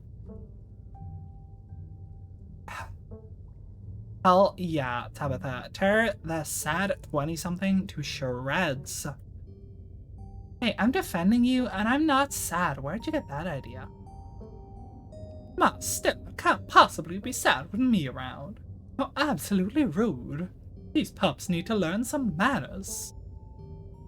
Running a clickbaity YouTube channel where you run around in the woods chasing nothing is extremely sad. So she's sad, so what? Give it a few years, you'll be sad too. The passage of time is inescapable. Look, we just wanted to give Rosalina a good time. Her home life sucks right now. Yeah, tell them about where you have to sleep, Rosalina. We've been living in the family library for the past couple weeks. Dad says we can't stay at our house. Bitch, your room is bleeding! I'm sorry, like, I don't... When you say your home life sucks, I think you're, like, dealing with abuse or something. No, you had to stay somewhere else because your room is dripping motherfucking blood. You know? Like, come on. They've got, like, a hot plate, a couple cots in one of the back rooms. It's actually a pretty sick setup. No, it isn't, Zane. Rosalina deserves better. You know, you're alright. I like her outfit, but fuck her. And you're dumb as shit. Ah, no. This isn't about your house being haunted, is it? Or keep it to yourself. Maybe I should keep it to myself and not tell the team. But then again, we can do a little save scumming if we need to. What the fuck is with Tabitha? No. What fresh hell is this? Oh my god, did my dad tell you that? Actually, Pixel told me. I sound like a crazy person. I've walked in here and been like, there's something terrible in here. You have to leave. And then I'm saying that a cat told me something. My cat? It's a long story.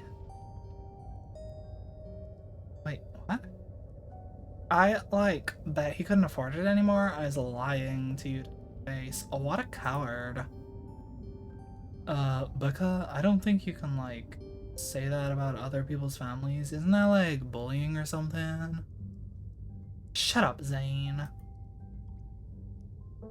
Oscar actually invited us to check it out when we saw him earlier today. It could make for a fun, non-abandoned coal mine related activity. Just throwing that out there. There's no ghost, Stella. It would be cool if there was, but Becca's right. I just wish he would be honest with me and tell me what's really going on. It's like he doesn't even think I can handle it. Like I'm still a little kid. You're all children and none of you realize how good you have it. Back in my day, each and every one of you will be pulling 12-hour shifts in this exact mine. If it weren't for child labor laws, the 5 of you might have some actual character. Tabitha apparently is pro-child labor. And I don't know whether to say that's based because I've played Frostpunk, or to say that's fucked up, Tabitha. Exactly. Rosalina is not that mature anyway. She still sleeps with stuffed animal. That doesn't mean she's not mature. I still have pork chop, you know. I arrest my case.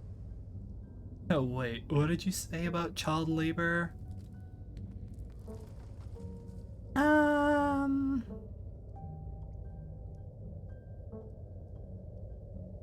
How do you know there isn't a ghost? Surprised if your house wasn't haunted? Honestly, yeah. Straight up, be surprised if your house wasn't haunted. Well, some of them are smiling. I've seen some real bad things in this town. Even if it isn't a ghost, it doesn't mean Oscar's lying to you. Ugh, why the hell are all the adults in town such weirdos?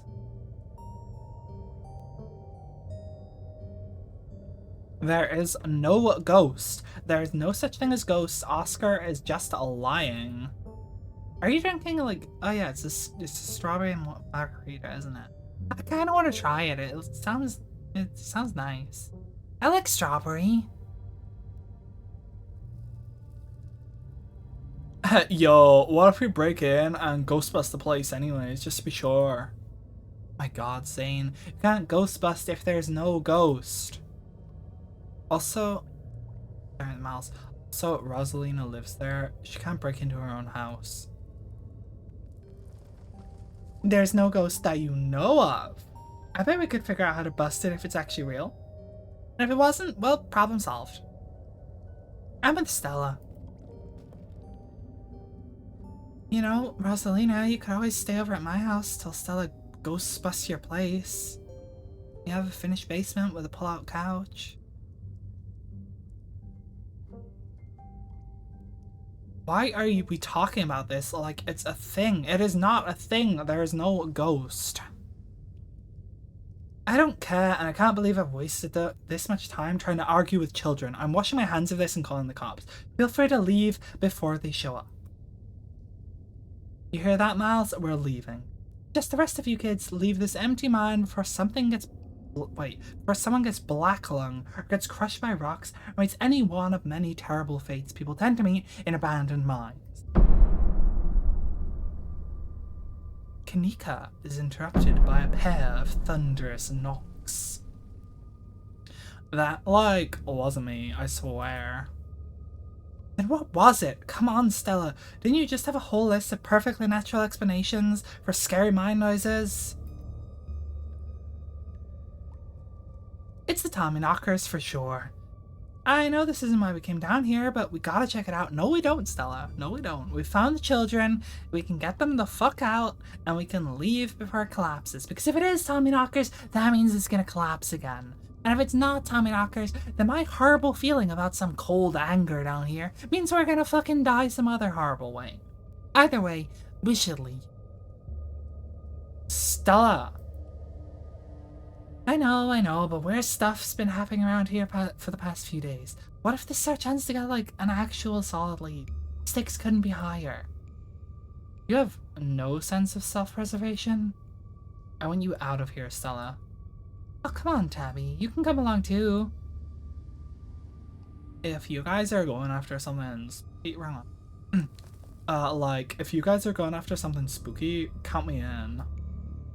Nobody is going deeper into the mine. Nobody is staying in the mine. You are all leaving. Please listen to Tabitha before my heart gives out. It'll be fun, Meeks. Stella, last time I warned you there was something horrible. A man died. And now you want to do it again? I warned you there's something terrible with my super psychic senses. You didn't listen to me the first time. A guy died. Now I'm telling you again. You're still not listening to me. Someone's gonna fucking die. It will not.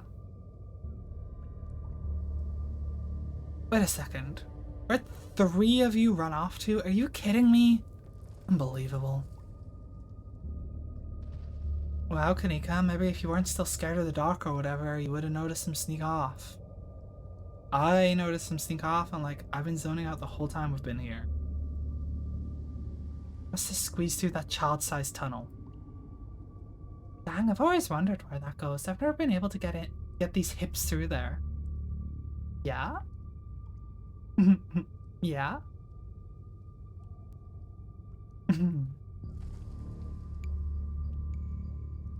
It's probably for the best, dear. Stella, stop sneaking into my minds. Please, I am literally begging you. If only all the tunnels down here were wide enough for adults, you could already be done with this little mess. But no, there just have to be remnants from a bygone era. Didn't you just talk about how child labor was the good old a minute ago? I was trying to get you to leave my mind. That's kind of cute. Becca's head pops out from the tunnel's entrance. We're not about to let you come in here and ruin our good time. The mine is safe. I've been here a million times. Yeah, and if Becca says we're safe, then we're totally safe. Whatever. Come on, you two. I know a cool spot this way. Okay, I think I know where that tunnel rejoins the rest of the mines. I'll go look for them, and I want each and every one of you to take note of the fact that I am doing that. These idiots get themselves lost and die. I am not letting their families sue me into the ground. Are those really your priorities right now? Yeah, you have a problem with that? And the rest of you out of my mind. Except for you, Sherry. I'm not letting you out of my sight. I'm sticking with Stella. So if I'm staying, so is she. Yeah, sure. I could never fit in that tunnel anyways. They have crossed a barrier that I cannot. So my time here is up, dude. It's only because Stella promised me a ghost hunt tomorrow. Whatever, I still have to do my dailies anyway and service down here stuck. Are you playing Genshin? You fucker. I will happily escort these 2 knuckleheads out. No, you're not about to weasel your way into this, Stella. Aw, look at her eye. See, the problem there, Abby, is that, I'm staying wherever Stella is, so if Stella leaves, I'm going with her. Which means if you want me to stay, she has to stay too. So... Oh, come on, Tabby, I've been down here a ton. I can totally help out. Tabitha sighs. Ugh, there's no getting rid of you, is there? Fine, I won't waste my time arguing. They don't want to listen to us. We could just all leave. Hasn't done anything to deserve it. That's true.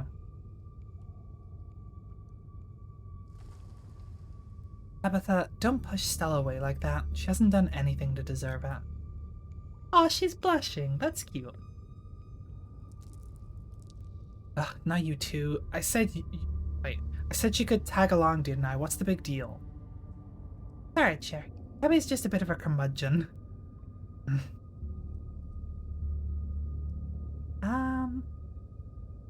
Something's calling out to us from... There's no way around it. It isn't just those kids. Something is calling out to us from down below. Noted. Well, let's not linger here any longer than we have to, shall we? Want me to take Gretchen with me? I don't know if it'll be easier to cover more ground without her. Excuse me, I'm a formidable and self-sufficient monster hunting companion. Yeah, that's probably for the best. I don't want a repeat of last night, and who knows if we'll have to do any climbing. I'll see you on the other side, hopefully soon. For sure, we won't be long. Cool. Can't wait to bust some ghosts tomorrow. Why is that guy coming along?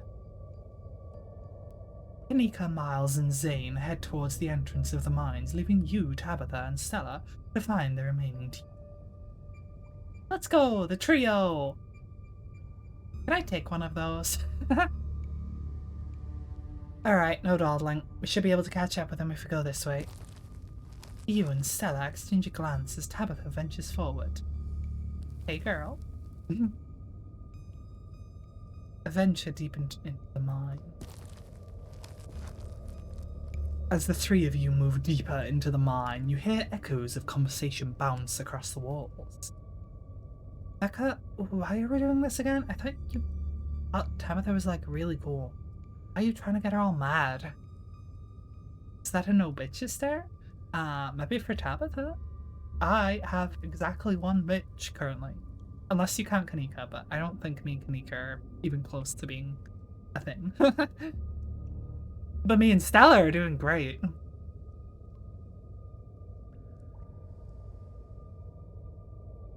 We're doing this because Tabitha is really cool. She doesn't like let anyone boss her around, so we can't let her boss us around. You hear that, Tabby? Someone thinks you're cool. I, like, can't believe she used to hang out with a nobody like Stella. Well, that's just rude. I think Stella's fucking awesome. Thank you very much.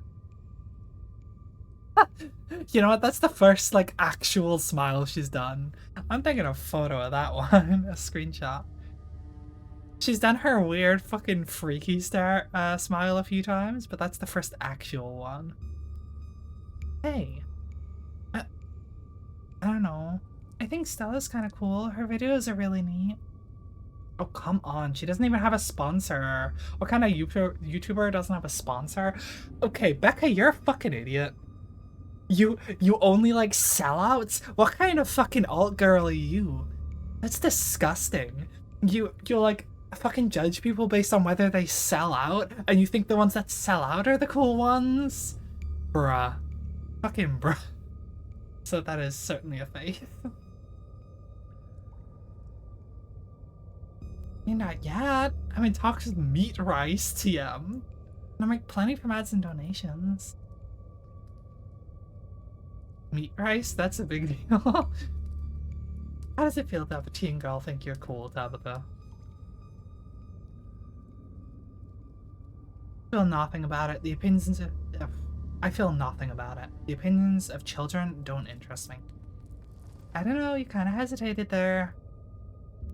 You're reading things that aren't there, Stella.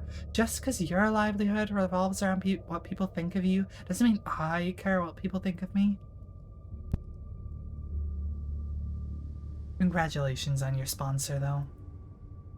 Meat Rice? That's a big deal. They're on, like, every big podcast. Is that, like, their version of, like, HelloFresh or something? Thank you, thank you. Feels like a really big step for the channel. I just wish Becca hadn't said all the things she said. You know, had nothing. I don't like her.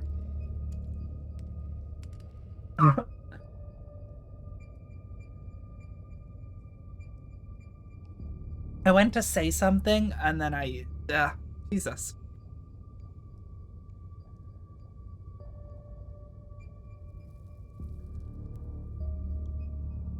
Okay, let me try that again. I like her outfit. I like her style. But she's a fucking idiot and she's a total bitch. I don't like her. Yeah, I don't like her. Thanks, Sherry. Perhaps you don't have thicker skin about this, Stella. You never struck me as someone who let other people's opinions bother you. If you did, I wouldn't try so hard to keep you off my property. Well, I know you don't mean it. Agree to disagree. Wish they're gossiping about me, or glad they're not gossiping about me. I'm kinda glad. I'm just glad they're not gossiping about me. Yeah, so far I've been just creepy. I showed up when there's something terrible in here, you have to get out. And then talked about like her house being haunted and learning that from a cat. So, you know. Yeah, I know they're just teens, but some of this stuff stung. And that's teens for you.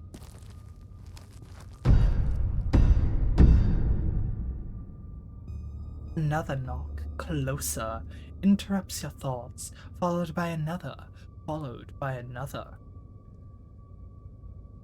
It's just me, or is that knocking coming from the same direction as those kids? I don't trust it. It's not just you. Okay, that knocking is starting to freak me out. Calm down, Rosalina. It's just mine sounds. Have you been playing Minecraft? Do you think there's just spooky cave noises? You know, normally a mine shaft has like no noise going on if it's abandoned. You know, normally the sounds come from like mining.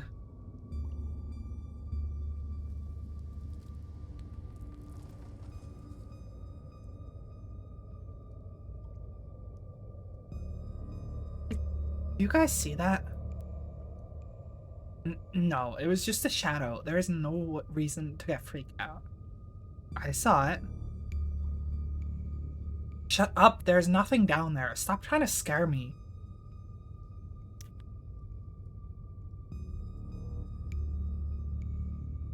Tommy knockers. Those poor kids.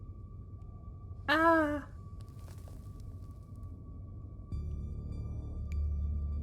I knew coming down here was a bad idea.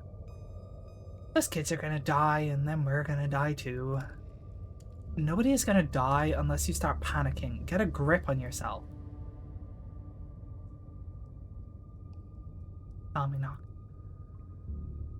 Tommy knockers. Oh, calm down, both of you.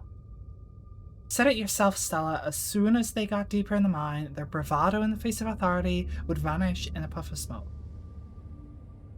Probably just rocks falling somewhere deeper in the mine, which is also bad for obvious reasons.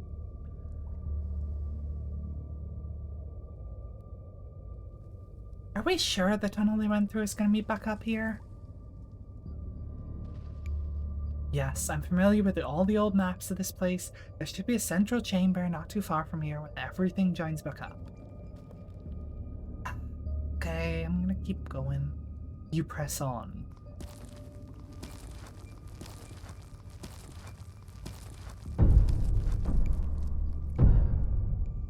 You progress deeper into the mine, the knocking grows more frequent.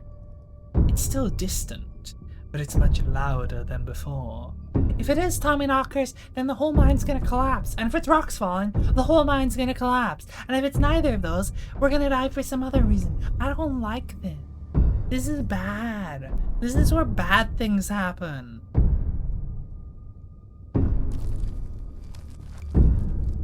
Honestly, Tabitha's pretty cool. You think so? She's kind of rude, but she's like a Tootsie Pop, I think. Is it a Tootsie Pop? Yeah, it's a Tootsie Pop. Where you lick it enough times, and then you get to like a core? I don't know, they're an American thing, but I think that's Tootsie Pop, right? It's like, how many licks does it take to get to the center of a Tootsie Pop? And the answer is, I don't fucking know. But Tabitha's a Tootsie Pop, which makes her a Tootsie, which makes her a Toots. Tunnel ends abruptly in front of you. Century-old ladder is the only way forward. In the darkness beyond, you can still hear the echoes of terrified teens, their panicked arguing bouncing down the pitch-black corridors. The pit radiates rage and white-hot anger. It hates you, but at the heart of it you can sense something else. A quiet hum from a darker presence. The heart calls to you, desperate to be witnessed. I don't like that. And here we are. The tunnel they crawl through passes through the chamber below. It shouldn't be hard to find them once we get down there. I've never been this far in.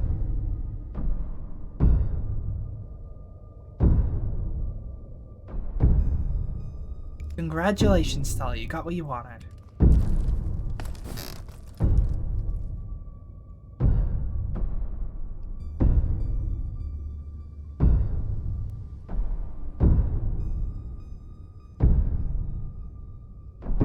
I hope this day ends soon, because my voice is fucking dying. And my throat hurts. Tabitha crawls up to the ladder and disappears over its edge. Alright, let's do this. Stella hoists herself over the edge and begins to climb down. Follow them down into the pit. You walk to the ladder and climb down. I was half expecting like a ditchling to be right above me there. I'm pretty sure this is the way back. Come on. Pretty sure I thought you'd been down here before. Okay, maybe I didn't get this far in.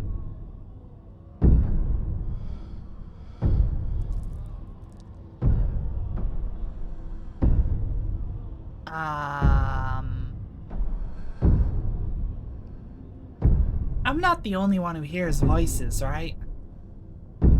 Amidst the pounding, there's breathing and voices. Let me just get a better listen to that.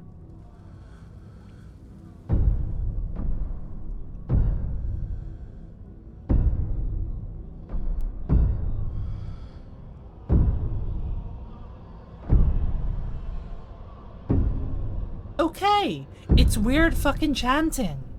It's weird like, oh, oh, oh.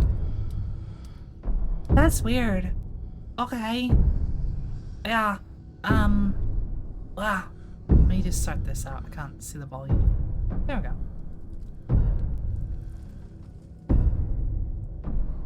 go. Okay, maybe I didn't get this far in, but whatever. It doesn't matter. I definitely remember the way out. Hurry. I don't want to be down here anymore. I think it was actually this way. Oh, shut up. No one even wanted you to come with us anyway. Excuse me? I thought you liked her. Why are you mean to her? Becca. Yep, they're close, alright. Good thing they're so damn loud. Sounds like they're really lost. The voices around you, those of the teens and your companions, sound odd, distant. Step forward. There is something in the darkness before you that is much louder, though you don't hear it. I don't want to walk towards it, but apparently I'm doing this. You don't hear it, but you can feel it in your chest, a desperate need to perceive and be perceived. Wrap yourself in the darkness of the pit. Stella, please stop me. Hey, you alright, Sherry? Bear witness. What do you think you're doing? Get away from there. Cousin dives towards you, but not before the light from your phone illuminates the— oh, shit. Oh. Huh. You said we wouldn't use this shipment. You know it's compromised. Couldn't afford to wait on new wood, Charles. We had to go ahead with it.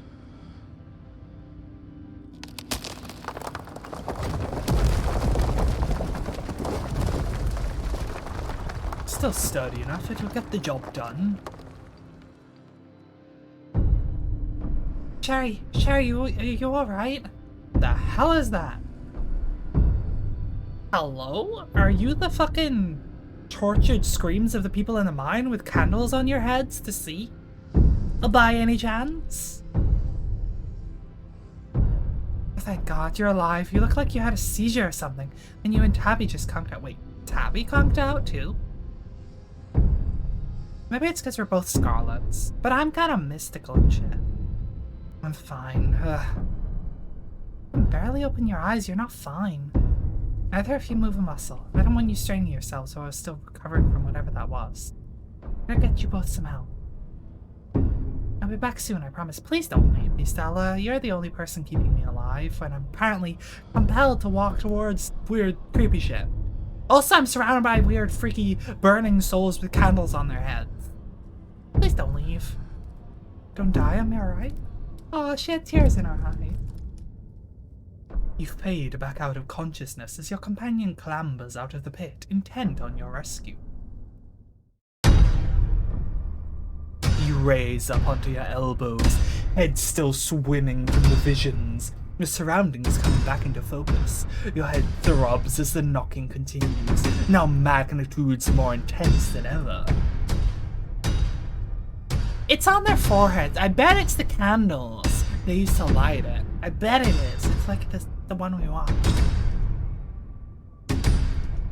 Through it, you once again hear the panicked voices of bickering teenagers echoing down the stone corridor. Becca, you're just getting us more lost. It's this way. You're so sure. Why don't you just leave? Can't believe I let Alexis talk me into inviting you in the first place. Becca, I'm just trying to help. I said go. Okay, I will. Alexis, you don't have to go there, you know that, right? Pick a side, Alexis. I'm sure Becca knows where she's going. She wouldn't just lie. Sorry, Rosalina. The increasingly desperate voices of the teens are drowned out by the thunderous knocking. You can practically feel the ground shake beneath you. You can almost see the walls vibrate with the intensity of the hellish sound. God, that knocking is not helping my headache. What the hell just happened? Both of us were shown the dark truth of this place. Both of us were, like, shown the dark truth of this place. The sins that were committed, the deaths that followed. There's gotta be fumes or something down here. It's an old mine. These places are death traps. Probably just hallucinating. Are you literally gaslighting me? I said I saw it too. Stop being weird. We're leaving. Rosalina appears in the passageway to your left, out of breath and teary-eyed. I'm so sorry I snuck off like that. I just wanted Alexis to think I was cool. The entire cavern shakes with the sound of rockfall. I don't know what the hell is up with this knocking, but that is the sound of a mine collapse. Quick, up that ladder, both of you. Wait, Becca and Alexis are still down there. You can't just leave them here. I know which way they're going. They'll listen to you this time, I promise. You have a death wish, little girl. This isn't a movie. The best thing we can do to help those girls right now is to not be buried alive ourselves. I'm kind of with Tabitha, actually. Sorry, girls. I'm with Tabitha. Don't fucking die trying to save them. We get the hell out and then you can do your whole search and rescue thing. We're going. Cutting your losses, leave Becca and Alexis behind. I feel bad for Alexis, but Becca kinda deserves this. She chose this path. You reach towards Rosalina. Don't die for their mistake. Right, this and this, I feel. The mine's coming apart, we can't go after them. What if they don't make it? They already crossed that bridge. You can cross it too if you want, I don't care. Rosalina hesitates for a moment. Alexis, Becca, the way out is this way. If you just follow my voice, you'll be able to make it out. Okay, let's go. Well, that's something. She grabs your hand, and the two of you start climbing. This way, come on. Your cousin moves with the kind of swiftness you'd expect from someone who spent her entire life in and around coal mines. Becca, Alexis, can you still hear me? The knocking drowns out Rosalina's desperate shouts as the three of you crawl closer and closer to the entrance. I'm so sorry I left you guys. It's deafening now, as if someone were trying to break through the walls with fists of iron. Continue towards the entrance. You continue to push forward, your burning muscles giving way to pure adrenaline. Then comes the sound of splintering wood. You pick up the pace. The entrance is so close. I'm so sorry. Push through. And there it is. Freedom. Three of you manage to squeeze through the entrance just as the walls of the mine come crashing down. Alexis! Do you think the other two... maybe they got out? It's possible, right? Maybe there's another entrance or something? I mean, they could still be alive in there, but they're probably trapped. Or maybe they're still alive in there? God. so sorry. Selena, are you okay? Your dad's on his way. He should be here any minute. I'm so sorry. I'm going back to camp. I'll be back with some men. And they can start digging. I'll call Earl. And once again, we're involved in a horrible catastrophe where someone's fucking dying. It takes a bit of time, but eventually Tabitha arrives with men and a machine to start digging through the rubble.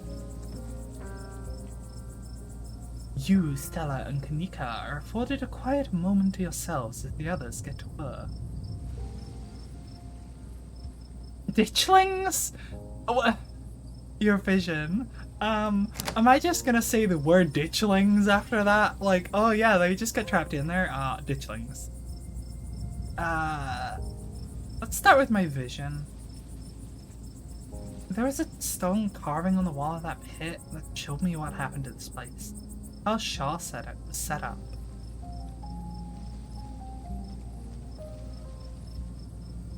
Scarlet's caused the old collapse. How Shaw was set up.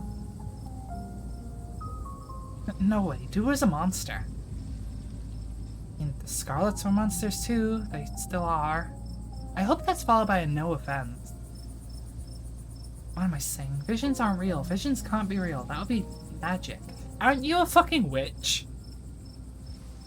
I don't know, Neeks. You weren't down there. Sherry and Tabby had, like, simultaneous seizures next to some creepy stone carving. Like something out of a movie. That's a weird scream. Entities down in the mine. Shadows of dead miner. Ghosts down there? Did you see them? I mean, I feel like this one, because both me and Tabitha saw it and I'm letting them.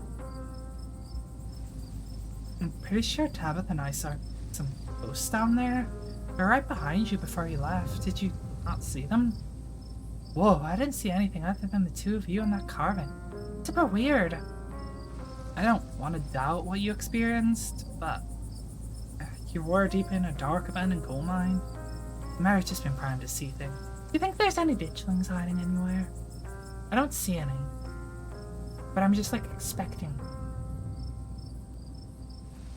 You know, now that I think about it, this totally fits the profile for some of the Tommyknocker stories. What if they're actual bona fide ghosts? Oh, Stella. Are you sure those were the Tommyknockers? I think this thing that happened down there was centered on the main where I saw that carving. Stella showed me a photo. Weird stuff. You took a photo in the middle of all that? We were having a seizure and you're like, ka-ching. Maybe you weren't entirely off base about the cult stuff you mentioned earlier today, but this thing felt off. Sorry, old. Are you sure those were the Tommyknockers?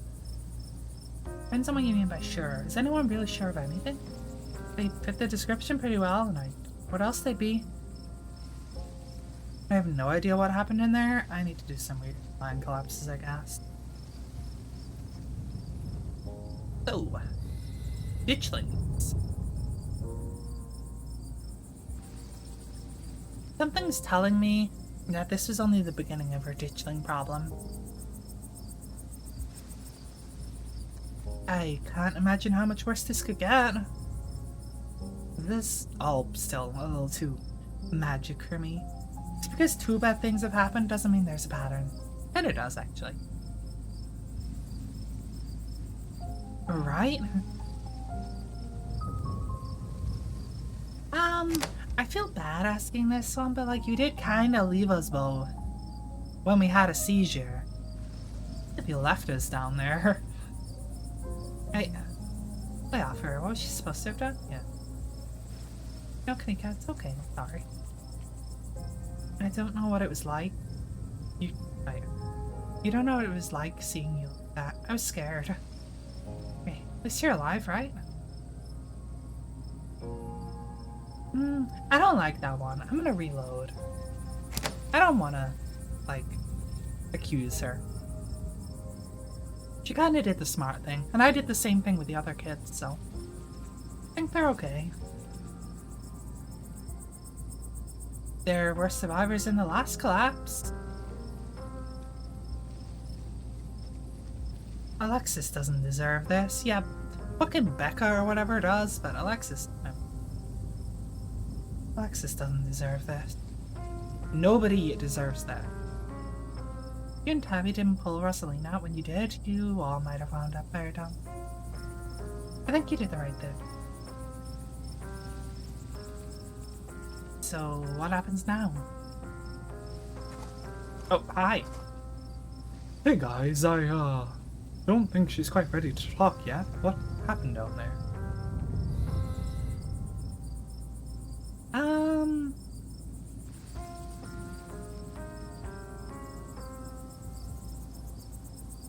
This is a good question. She did stand up for herself. Rosalina made it out of there because she stood up for herself. You should be proud. She's a good kid, Oscar. Thanks. She's okay, Oscar. I made sure of that. I mean, she's traumatized, but alive and unharmed. Thank you, Sherry. I just wish I could have kept her from going in there in the first place. If I just paid closer attention to her, maybe none of this would have happened, and those kids wouldn't be down there. I can't help but feel like it was my responsibility to prevent this, and I blew it.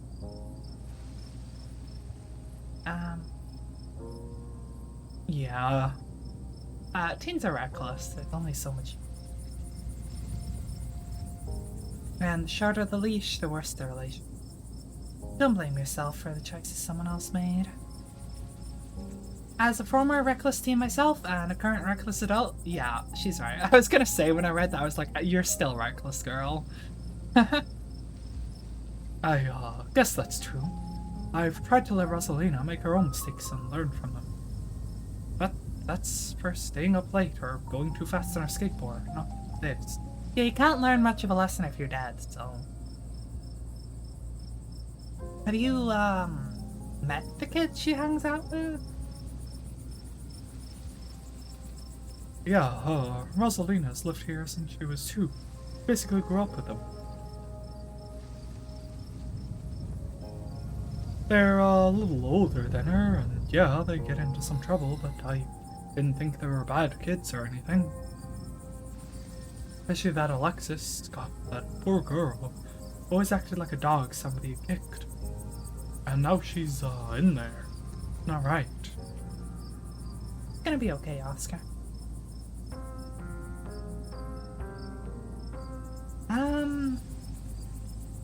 Becca's trouble? Becca is trouble. Feels a little mean to tell him that, but Becca is in fact trouble. I'll say that. Aren't bad kids, just reckless. Yeah, we, can't blame them for stuff like this. I mean, I still blame Becca, but...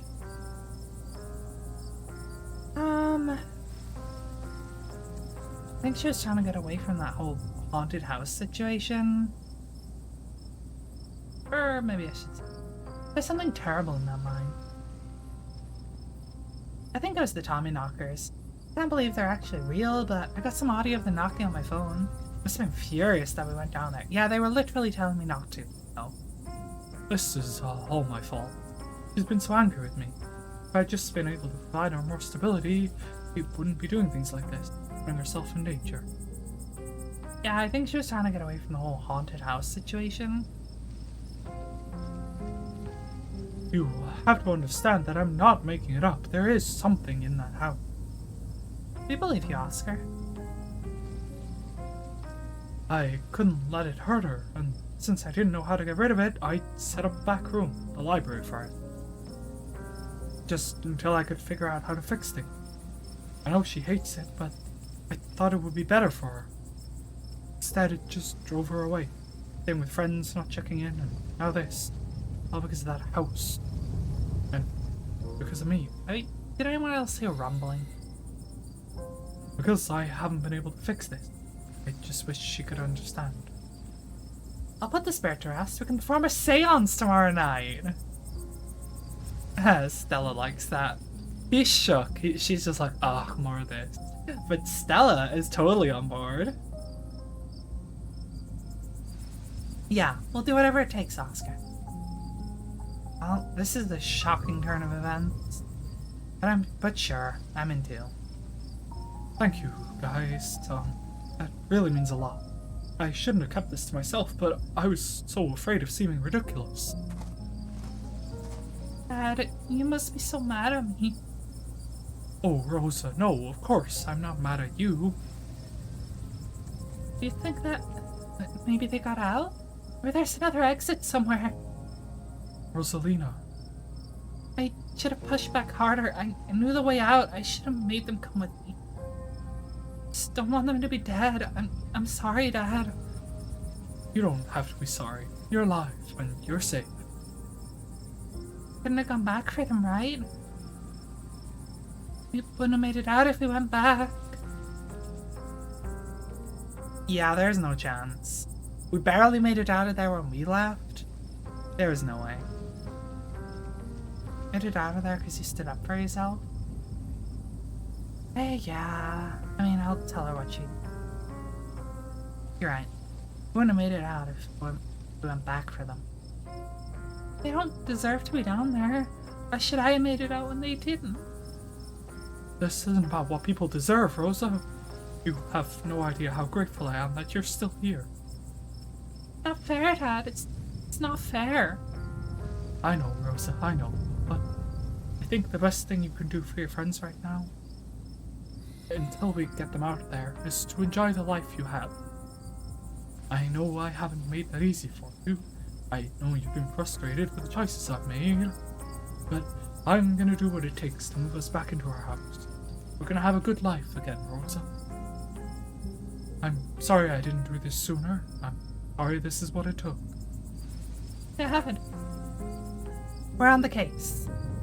We'll be okay, I promise. I'm gonna take her home. I guess we'll see the three of you tomorrow. And thank you, Sherry. You have no idea how much I appreciate what you did for Rosalina. As Oscar and Rosalina leave, your cousin exhaustedly saunters over to you. Alright, Sherry, my men are set to start digging. Let's go home and get some rest. I was actually wanting to go home with Stella. Oh. You're not the younger cop from before, you're a different one. Now hold on a minute, Miss Scarlet. Mind if we have a quick word with your cousin, miss? In private. Okay, fine, just make it quick, and don't you dare try to pull anything on her. She did nothing wrong here. Ladies, I'm afraid that means you too. You need to talk to us, we witnessed this too. Oh sure, but that can wait. We know where to find y'all. What a coincidence, running into you 2 nights in a row. This is my colleague, Deputy Derrickson. Pleased to meet you, Sherry. Apologies for my absence yesterday. It was my special bowling night, you see. A man has to have his me time. Real? Respectable. But I was briefed on the events of last night, even though still not sure what went on. Could be considered a crime. Has been missing since then, though we've found neither hide nor hair of him. Could be he's just on an extended hunting trip. I saw him get shot in the head. It wouldn't be the first time he's done something like that. I was told the footage showed his supposed body, but we couldn't get the camera working. So, we'll wait to confirm until we track him down.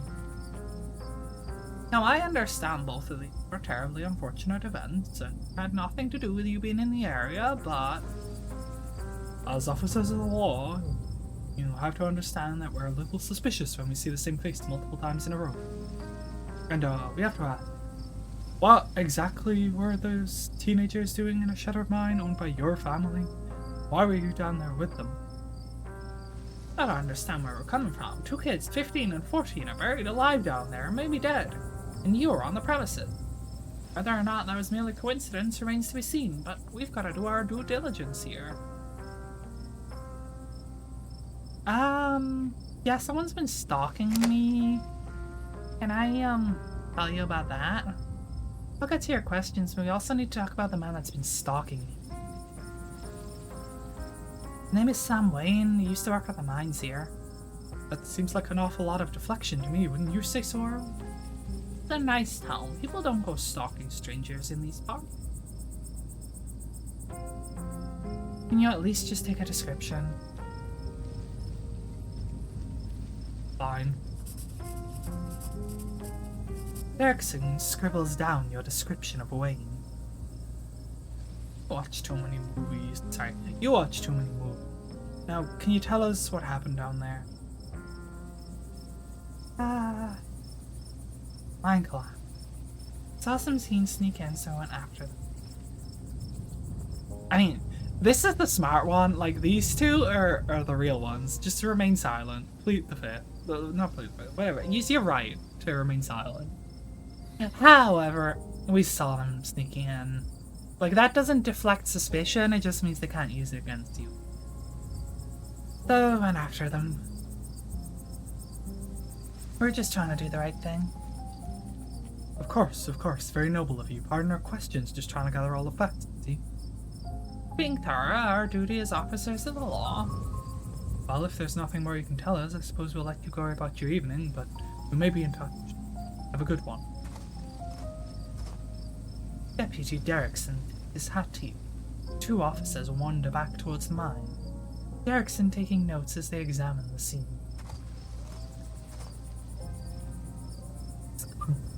Sorry.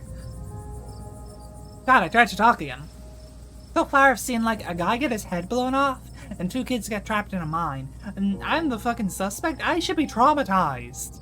I should be there with a fucking blanket around me, having witnessed 2 fucking horrifying things 2 nights in a row.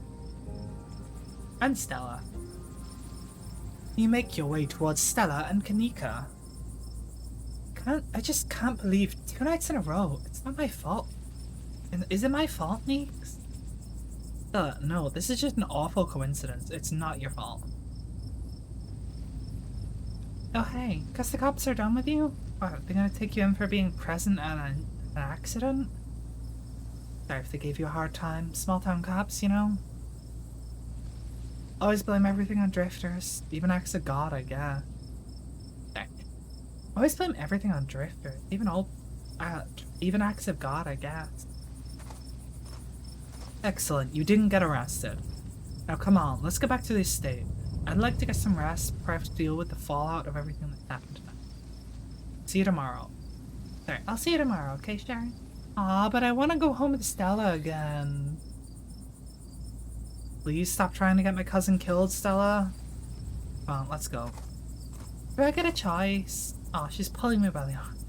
Tabitha starts walking you to a car, pulling you by your arm. Are you kidnapping me? Hold up. Walk to the car on my own. Text you when we're back. Are you kidnapping me? It's not really kidnapping if she's my cousin and she's taking me home, but it is hilarious. Are you kidnapping me? You're ridiculous. I'm taking you home. You can practically feel Tabitha roll her eyes as she drags you to the car. I'm not actually gonna accuse her of kidnapping. I'm going back. There we go. I'll text you when we're back. Tabitha doesn't say a word as the car cuts along the darkened road. You try to keep an eye on the surrounding wilderness as she drives, wary of what may lurk behind the tree line.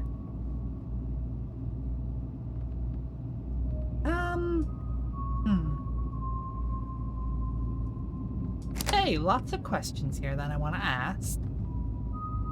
Don't appreciate being dragged off like... You know what? How are you holding up? Poorly, but I'd rather we didn't get into it. I'm doing terribly, by the way, in case you wanted to know. Yeah, me too. Gotta focus on the road, though.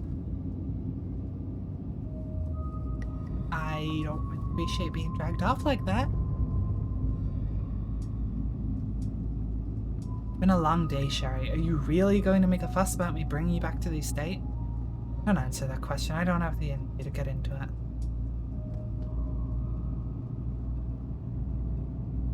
Why do you treat Stella like that? Didn't you two used to be friends? It was a different time in my life. I just wish she'd get that we're not in high school anymore. I'm a different person than whoever she thinks she knows. You and Kanika don't seem to get along either. She pushes my button. There is some kind of history there? I like her. You know what? Yeah, I like her. I like her. Good for you. She doesn't like me. They're okay? Won't know for days at the earliest. The parents should have kept tighter reins on them. I never got into any trouble like this when I was a teen, and I have Perlan to thank for it. I did it at the time, but strictness paid off. What am I telling you this for? Oh, are we bonding? You can tell me stuff. I'd like to know. And Perlan, for that matter. Later this week. I don't have the energy to get into it right now, but I think I'd like that. We're kind of getting along slightly-ish. I mean, not really, but sort of. She said she'd like it. A lot of adults who should have done a better job tonight. Maybe. I'm not gonna say anything there, no. You remain silent. I've got to focus on the room. Sorry about today. Tabitha doesn't answer. Sorry for apologizing. Am I talking too much? Or fine, maybe I'm not sorry. Or drop it. I should probably drop it. But sorry for apologizing? Am I talking too much? Or at least you called. Right inside. Your eyes wander back to the tree line as you and Tabitha sink back into silence.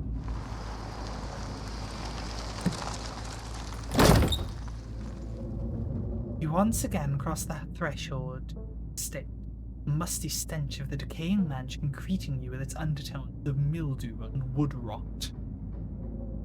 Well, this day was a lot more stressful than it needed to be, and I'm sure it's the precursor to a horrifically stressful week. I'm going to bed. I suggest you do the same. Thanks for calling me about those kids. It was unexpected. No, you should have waited for me. I'm too tired to argue. See you in the morning. Tabitha turns and makes her way up the stairs, her posture defeated. Turn in. You head up to your room to turn in. I feel like the mansion is gonna be the death of me. Like, I feel like Wayne has a way into the mansion, and who knows what else. Fucking ditchlings or something could get in. Something worse than ditchlings could get in. Like, they could be coming from the house. Probably not. I think they're coming from... But, like, there could be some in the house. I don't trust it. This house is full of ghosts, anyway. You collapse in Tabitha's dusty guest bed, your head empty of thoughts. After your time in the shore mine, you barely even notice the dust. Your phone buzzes on the table.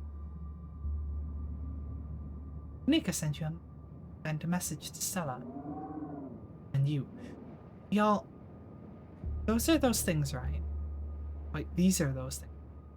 Is Kanika surrounded by ditchling? Oh no. Kanika sends a picture of a pair of ditchlings by the side of the road.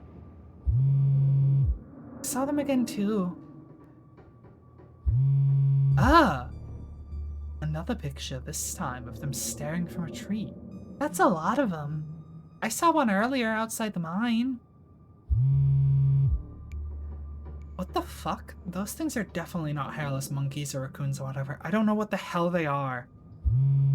I guess there's more to them than being here. I guess there's more to them being here than being collapsed. No way, I'm not sleeping tonight. Think about looking out of the guest room window, but at this point you're too exhausted to leave your bed. Now fuck that, I'd be up and fucking closing the curtains and locking the doors. The adrenaline from this morning is finally wearing off, replaced by a creeping exhaustion that threatens to overwhelm you. Your limbs feel heavy, your eyelids slipping down over your eyes, even as you stare down at the ominous pictures on your phone. If it weren't for the pit of dread boiling in your stomach, you would almost feel comfortable as you settle in between the covers, your tired bones sinking into the decrepit. When you close your eyes, your thoughts drift to Alexis and Becca, terrified and alone, if not already dead. Please don't be Wayne. Please be Tabitha. If it's Tabitha, we're cool. If it's a Ditchling or Wayne, I'm freaking the fuck out. Like, I think, and I may be wrong about this, but I think Wayne is actually trying to help me. I think, like, the Ditchlings have been warning me, and Wayne is also trying to warn me. They're both trying to warn me of worse things. Like, whatever had, like, creeping, seething anger and the witness to be perceived and whatever down in that fucking mine, there's something worse down there than Ditchling or Wayne. And they're both warning me. But I swear to God, if Wayne walks in this door, I'm gonna fucking scream. Your eyes shoot back open, your heart pounding as the door to your room swings open. Oh, okay, never mind, it's just Pixel. I was scared for a minute there. You know, the ditch thing do some fucked up shit. They do, but they seem to only be hurting animals. And the only reason Duke got hurt was because they're after Birdie, and Birdie was already impregnated. So, it is what it is. Anyway, it's just the cat. It's always just the cat. Wait, this isn't Pixel. This is Frofro. I thought Frofro hates being pet. I thought Frofro hates me. They do look kind of alike, though. They're both like black with green eyes and weird pointy faces. Hi, Frofro. Why are you speaking with Zeds now? Don't read into it. The woman kicked me out. Just want a warm place to sleep. It's nice to see another living being, even one as unfriendly as Tabitha's cat. The comfort of her presence sets your mind at ease. Finally slip into a deep sleep. I want that door closed though, like, it's all well and good, Frofro, but can I close the door?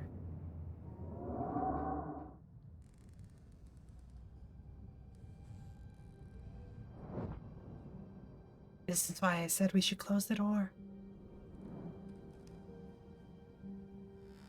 It's all freaky. It's just how.